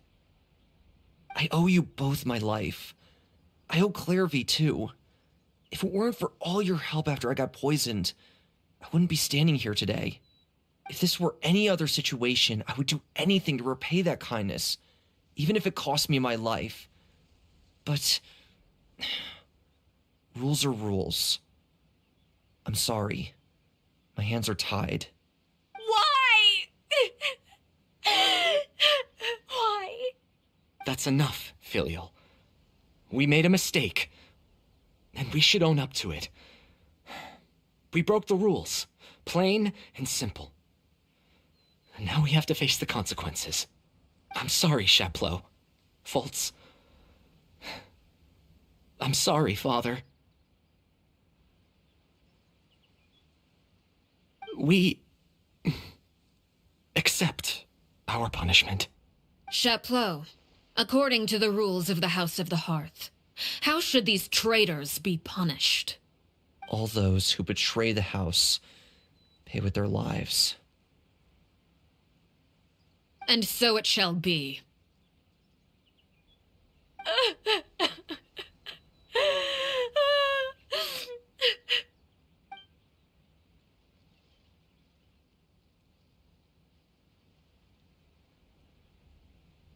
Father, please wait! Something you want to say, Linny? Please reconsider, Father. What Filial and the others did, does it really count as betrayal? We all come from broken families. From the very first day we joined the House of the Hearth, we wanted nothing more than to make it a real home. But the truth is, none of us know what a real home should look like. I'm not saying I have all the answers. All I know is this.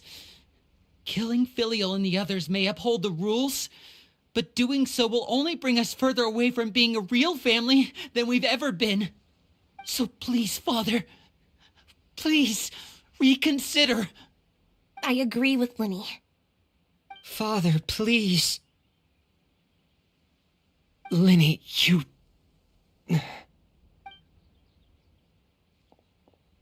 I also agree with Linny.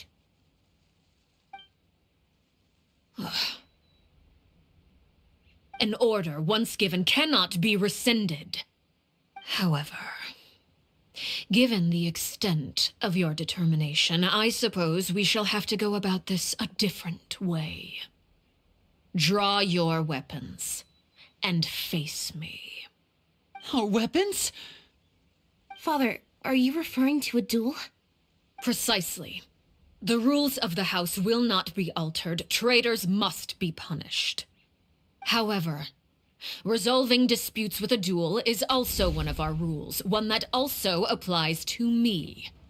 Demonstrate a sufficient showing of strength, and I shall offer a concession. Wait. Bede, Father in a duel? Impossible. Father is way too strong, even for Lenny.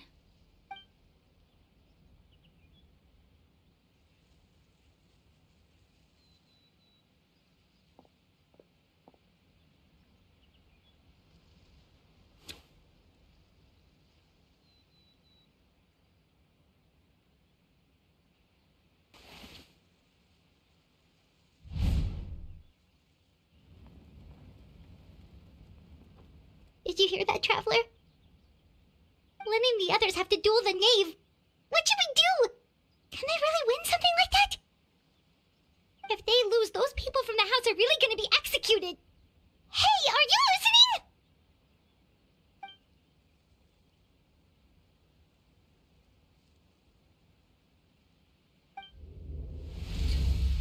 Don't you want to say a proper goodbye at least? Anger makes you impulsive. Sorrow causes you to waver.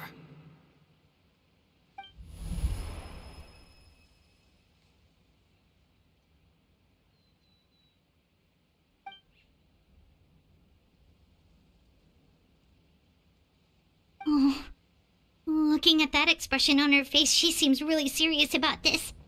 Guess that means there's no chance she's throwing the duel on purpose, huh?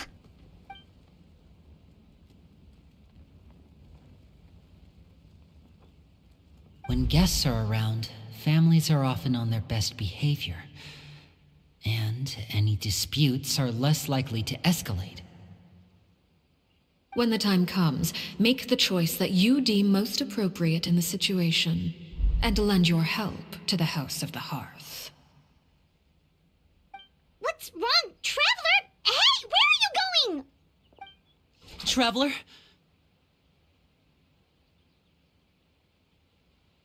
You're asking to join the duel against the knave?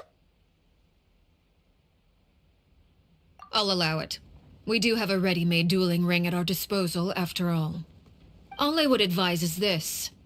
Keep a firm grasp on your weapon, and give it your all. Any less, and you may just lose your life.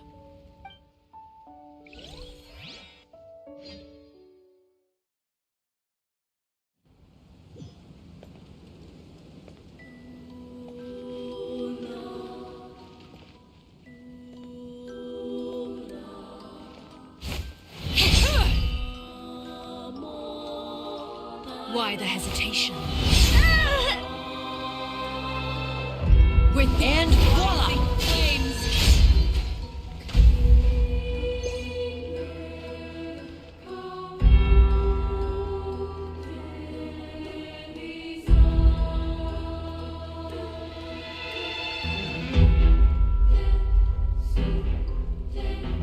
Hang in there! With these rising flames. What pitiful Let the magic begin! Grant us your blessing! I thought I taught you better. Yeah. Try to pace yourself. What pitiful attacks. I thought I taught you better. With these rising flames.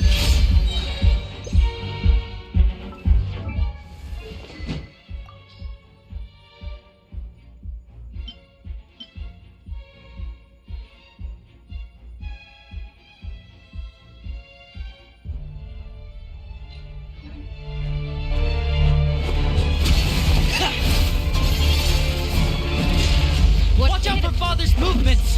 I thought I taught you. Frost is coming! Over here!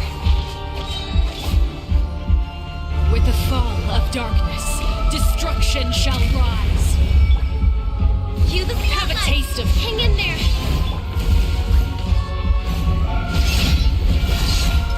Going under! with these rising flames. Hair! Is it my turn? If I really have to draw my blade, then...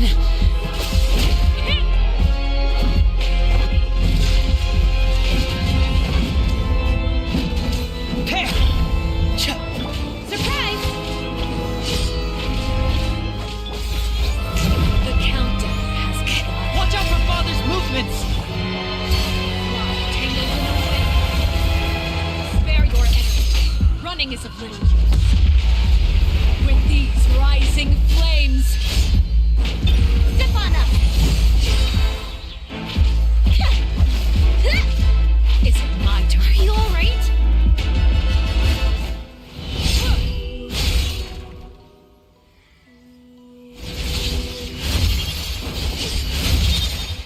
Let the magic begin! Is it my turn now? Dead reckoning! Get in gear!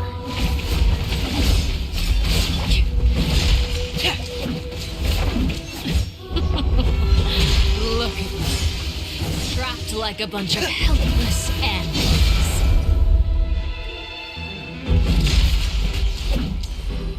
Get in gear! Now's our chance! Proven to be a worthy opponent after all. Flee!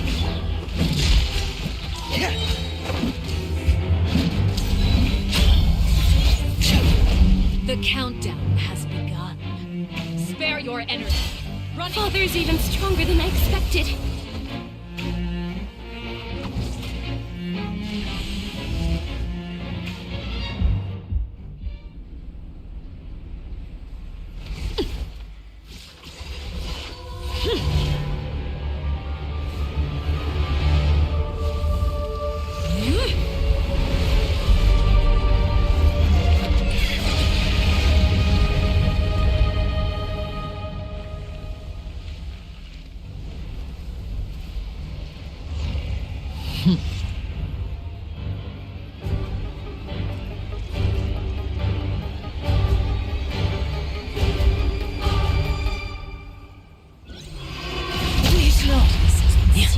Step on up!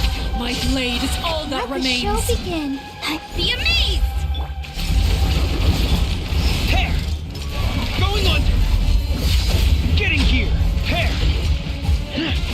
Frost is coming! Hair!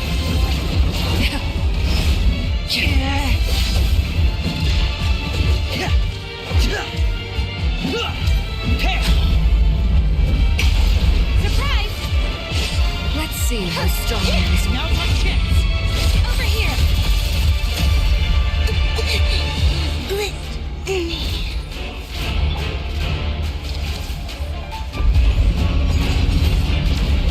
The sun and moon have set. Only ruin remains. Watch out for Father's movements! Look out!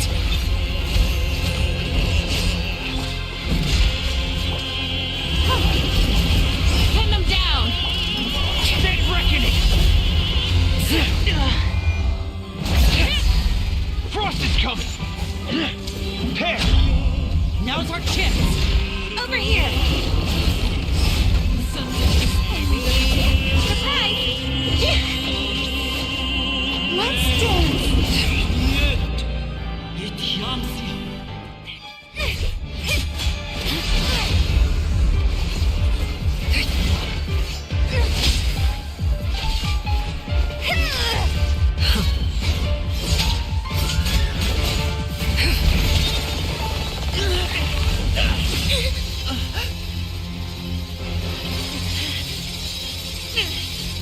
You should know better than to crowd in one place.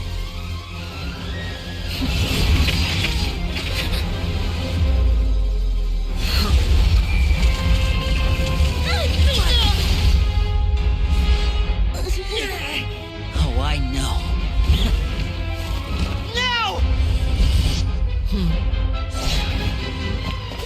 I'm sorry, Father!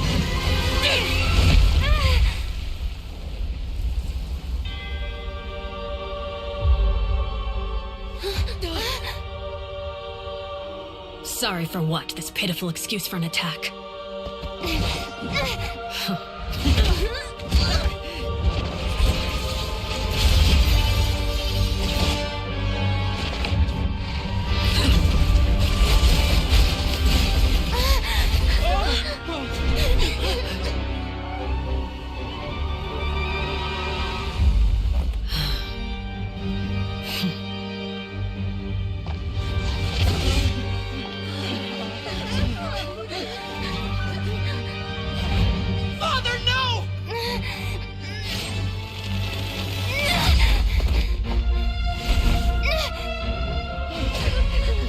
made it out, did you?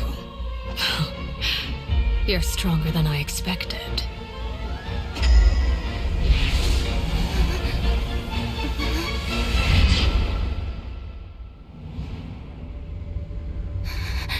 A crimson moon. I can't move.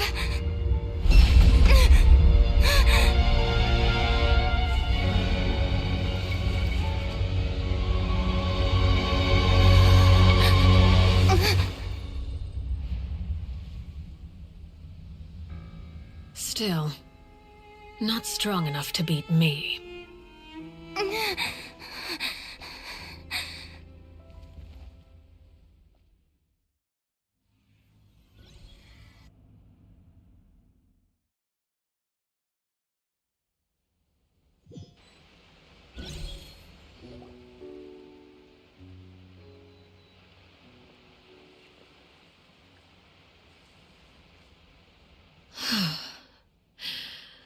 I believe we can end things here. It's not often that we get to enjoy the company of guests, after all. We wouldn't want things to get too out of hand. Brother, are you all right? Lenny. Given that I am the victor of this duel, as agreed, the punishment stands. No! I never thought things would end like this. However, everyone involved in the duel demonstrated a remarkable level of strength and determination. In light of this, I'm prepared to change the method of execution. Elwar, the bottled flames I gave you for safekeeping. Do you still have them? Yes? I wasn't sure what they were for, but I've kept them super safe. I didn't lose a single one. Wonderful.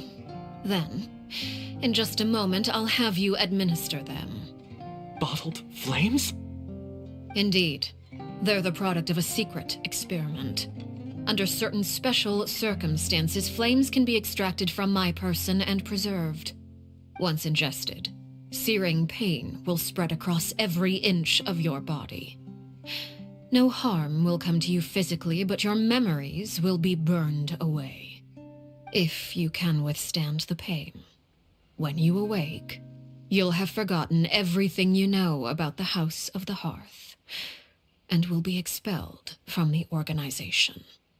In other words, administering this concoction will kill the version of you that grew up in the house, and give you a new identity.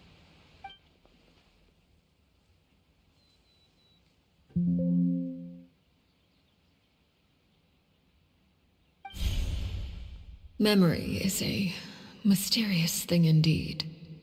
Losing a portion of your memories will alter your sense of self.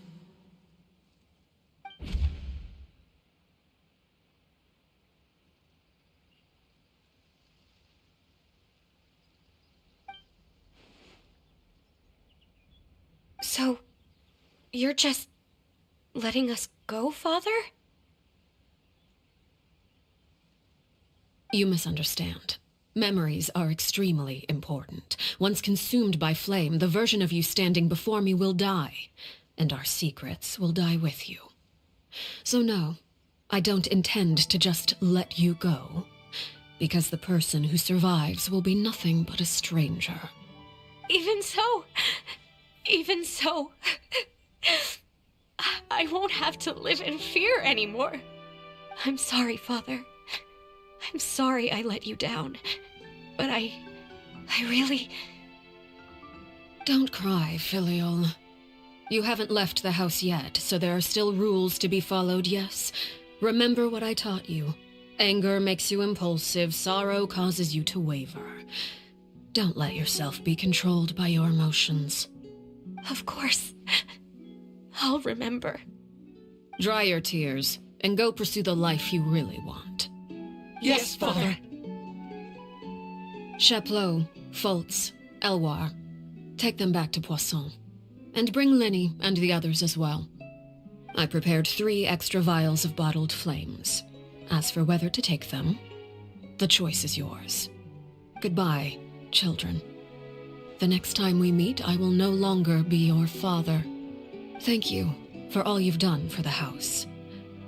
I hope you have bright futures ahead of you.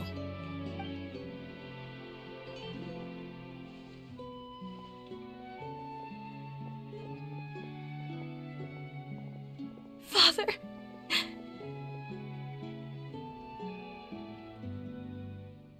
Let's go.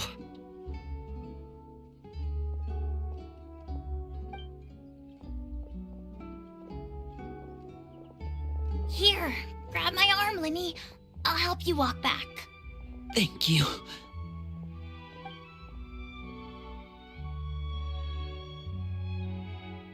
Clairvy.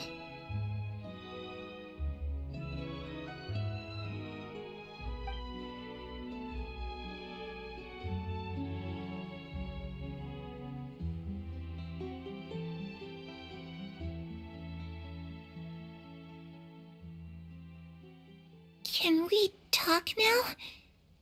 I've been waiting for a super long time. You really are Perry, aren't you? I haven't seen you in so long. How come you're all grown up? Wait, did I somehow travel to the future on accident? Or am I dreaming? What a long dream. Neither. You died, Clairvy. That's what happened. You could have at least sugarcoated it a little. Look, she's that speechless.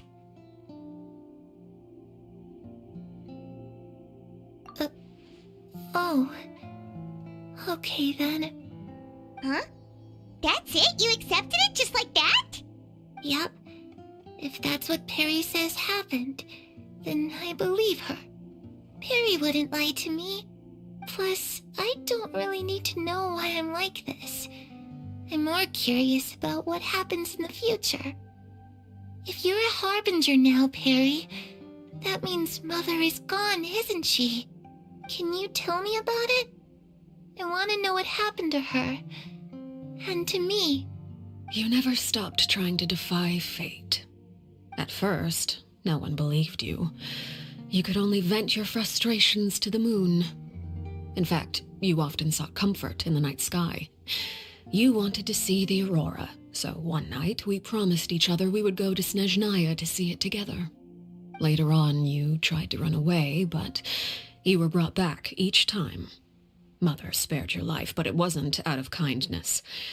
Instead, she decided to make an example of you by slowly torturing you over time. That way, the other children would know what happens to traitors. Still, you never gave up. Mother hoped that through ruthless duel after ruthless duel, she would be able to crown an ultimate victor among the children she raised. But you called on everyone to unite, to fight to a draw in order to reduce casualties. Your efforts may have only delayed the inevitable, but still. You gave them hope. You tried everything you could think of, but every attempt ended in failure. Still, you never turned your sword on Crucibina, and you never turned it on me. On that gloomy day, you told me, "For the last 16 years of my life, I've done everything I can to fight for freedom. But now, I realize that the only freedom I truly possess is the freedom to choose to die." I never imagined I would say something like that. I must have been feeling really worn down. But somehow, I still think I understand. According to Mother's plan, only one of us was going to make it until the end. And I always hoped that person would be you. If I could do it all over again, I still don't think I would make a different choice. Even when I first met you, I knew you'd be able to do what I couldn't. Is that so? Even now, I'm not sure I truly understand what kind of freedom you were trying to pursue. But as the head of the House of the Hearth, and as the children's father, I've tried to give them the most basic of freedoms. The freedom to choose their own fate. It's something I discussed with the Iudex of Fontaine, The children who want to leave the house will have their memories wiped clean of all secrets pertaining to the organization. In return, they will be allowed to live a normal life in Fontaine without being prosecuted for their past. Of course, I won't simply hand freedom to them on a silver platter. They have to fight for it and prove themselves worthy of it. Only freedom that is earned has true value. That's more than enough. That's exactly the kind of life I was fighting for. You know, Perry, I think you're a pretty amazing king, and a really great father, too. I'm really happy that you're the one who took over the house. I guess I do have one regret, though. I still haven't seen the outside world. Well, it just so happens that our dear guests over here have been to many nations and traveled to countless places. Perhaps they would be willing to tell you what the outside world is like. Really? Of course! We've traveled all over the place. We've got so many stories, we could probably talk your ears off for 3 days straight.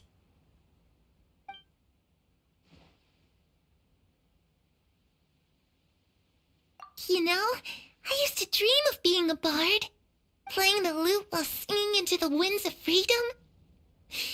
Even if there was no one there to listen, I would have continued to sing no matter what.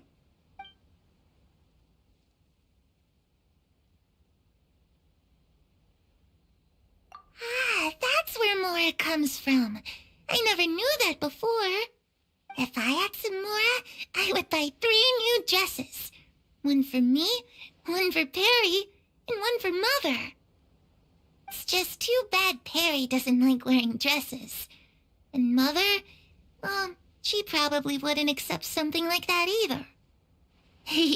I guess I'd just have to keep them all for me then. I could wear a different one every day.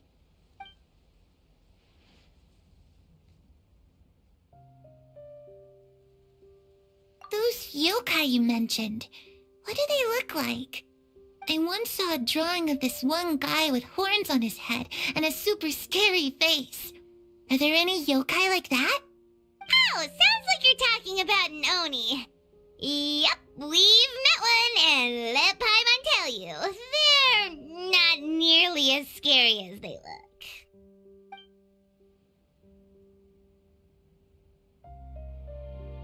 I was always too afraid to skip Mother's fighting lessons. But at the academia, I bet you could do all sorts of secret things in class. Things that have nothing to do with studying. I'm just kidding. Being able to study whatever you want without having to fear for your life actually sounds pretty great.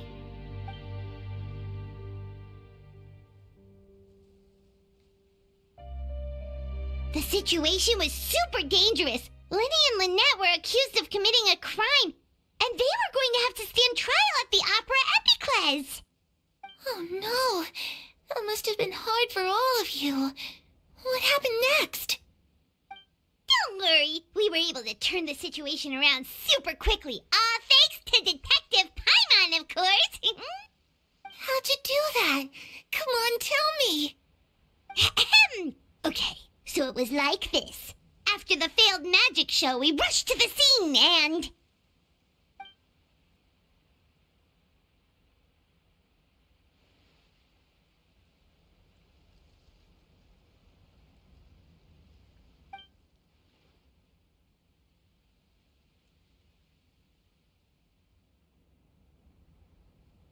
Shadows don't have the capacity to learn or grow.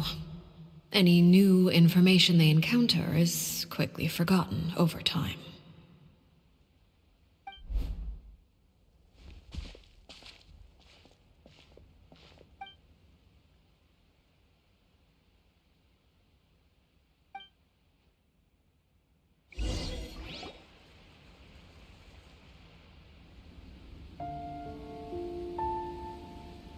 Clairvy, you've worked tirelessly from the shadows to overthrow the House of the Hearth.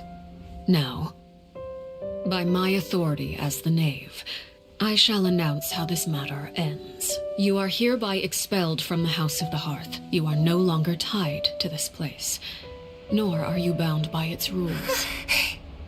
You're saying that I can finally leave? I get to experience the outside world as well? Oh, I almost forgot. There's no getting older for me. Still, seeing who you grew up to be makes me really happy, Parallel.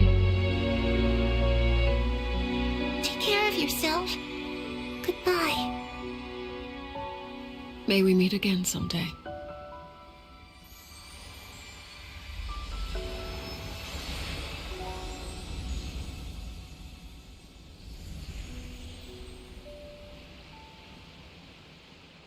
Clairvy. She left so soon. Paimon didn't even get to finish her story. I also have certain sentiments left unsaid. I wanted to tell her that the aurora I saw in Snezhnaya was just as beautiful as the ones in the pictures. But a shadow's memories reset at dawn. Had we delayed any longer, we wouldn't have had the time to say goodbye. Whatever regrets may linger, let them be lost to the coming of a new day. Father? It's Linny! Hey, Linny!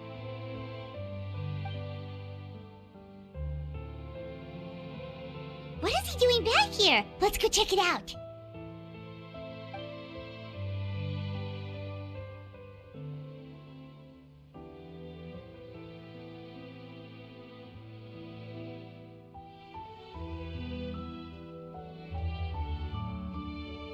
Father, the bottled flames have been administered.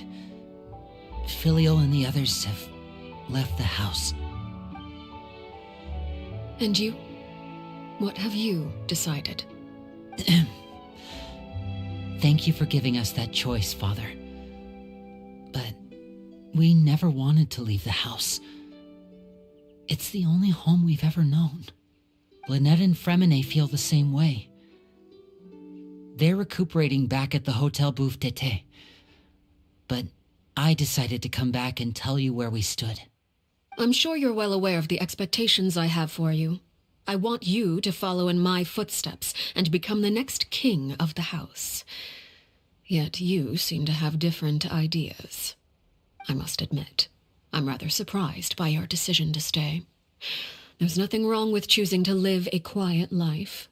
Leading this organization is a heavy responsibility, one not so easily carried by someone forced onto the throne. I just never understood what you saw in me. What made you believe I was deserving of that throne? You're brave, talented, and, most importantly, you cherish your family. You would do anything to protect them, even if it costs you your life.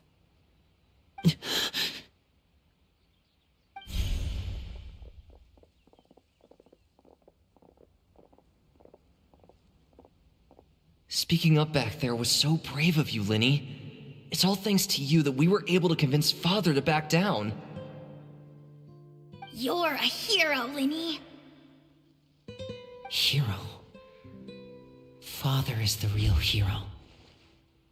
Had Father gone all out during the duel, there's no way I would have walked away with my life. She must have had it all planned from the beginning, from the very moment she suggested a duel. I'm not deserving of that title. I'm not strong enough or smart enough. You're wrong. In my opinion, all you need to be deserving of the throne is conviction and the necessary strength to act on it. We may have different ideas of what it means to be a family, but you can hardly be said to lack conviction. What you truly lack is strength. For someone of your talent, though, that's something that will come with time. Even without that strength, you still chose to face me in a duel, even though the odds were stacked against you. That capacity to honor your convictions is what I truly see in you. Father. No one knows what the future holds, what tragedy or triumph may be in store. Being at the head of this organization requires the strength of will to face whatever comes. Caution will only hold you back. If reaching a certain standard were required to go after what you want, I would never have succeeded in killing my predecessor. Back then, there was still a considerable gap between our abilities. Strength may decide the ultimate victor, but those who let a lack of strength dictate their decisions or undermine their convictions will never be worthy of the throne. I understand, Father. Thank you. Children must grow up to surpass their parents. Only then can a family continue to flourish. The road ahead is not an easy one, so I'll ask you one last time. Are you certain you want to stay? You've done so much for me, Father, and that kindness must be repaid. Plus, with Project Stuja at hand, there are many dangers ahead, and I, for one, don't intend to back down. Protecting my family at all costs. That's my conviction. Then you're welcome to stay. As for Project Stuja, you need not be too concerned. If those cowardly businessmen and heartless dignitaries try to take us down, I'm prepared to teach them a lesson. Having members who longed for the light was our organization's last weakness. With those members no longer among our ranks, the House of the Hearth is like a spider hiding in the shadows. We need only wait for our prey to come to us. At present, our imperative is to use their plan to our advantage. In doing so, a crimson moon shall rise amid the frigid blizzards of winter. No demonstration of loyalty shall go unrewarded, and no sacrifice shall be in vain. As for the two of you, whether we meet again as friend or foe, I'll remember the camaraderie we shared in this moment. No matter how arduous the journey ahead, I hope we both reach our desired destination.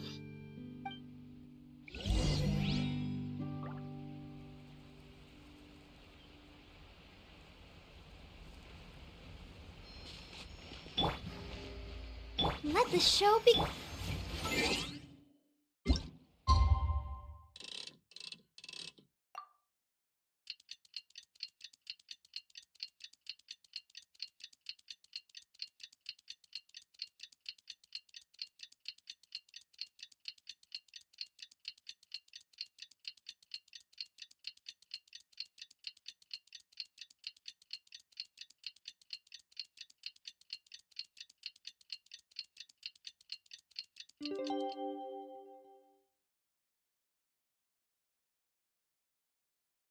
I want to spend some time at the bottom. Didn't Linny say that Lynette and Fremine were recovering at the Hotel Bouffe d'été? Oh, Paimon wonders how they're doing. Maybe we should...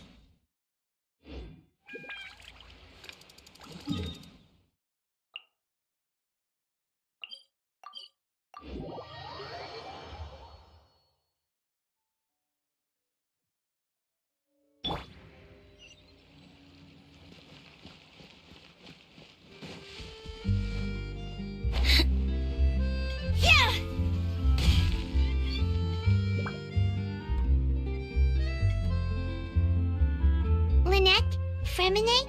How are you feeling? Much better. Whew, what a relief! What about you? Are you feeling alright? I knew you'd come out unscathed. Us, on the other hand, well, we've been bedridden for 2 days. I couldn't even turn over. Oh, and I wanted to ask, is Claire V... gone? Linny and the other members have left Poisson and returned to the House of the Hearth.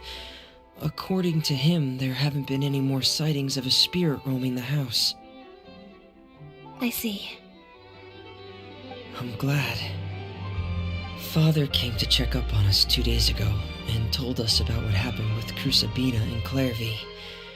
Actually, I've met Crusabina before.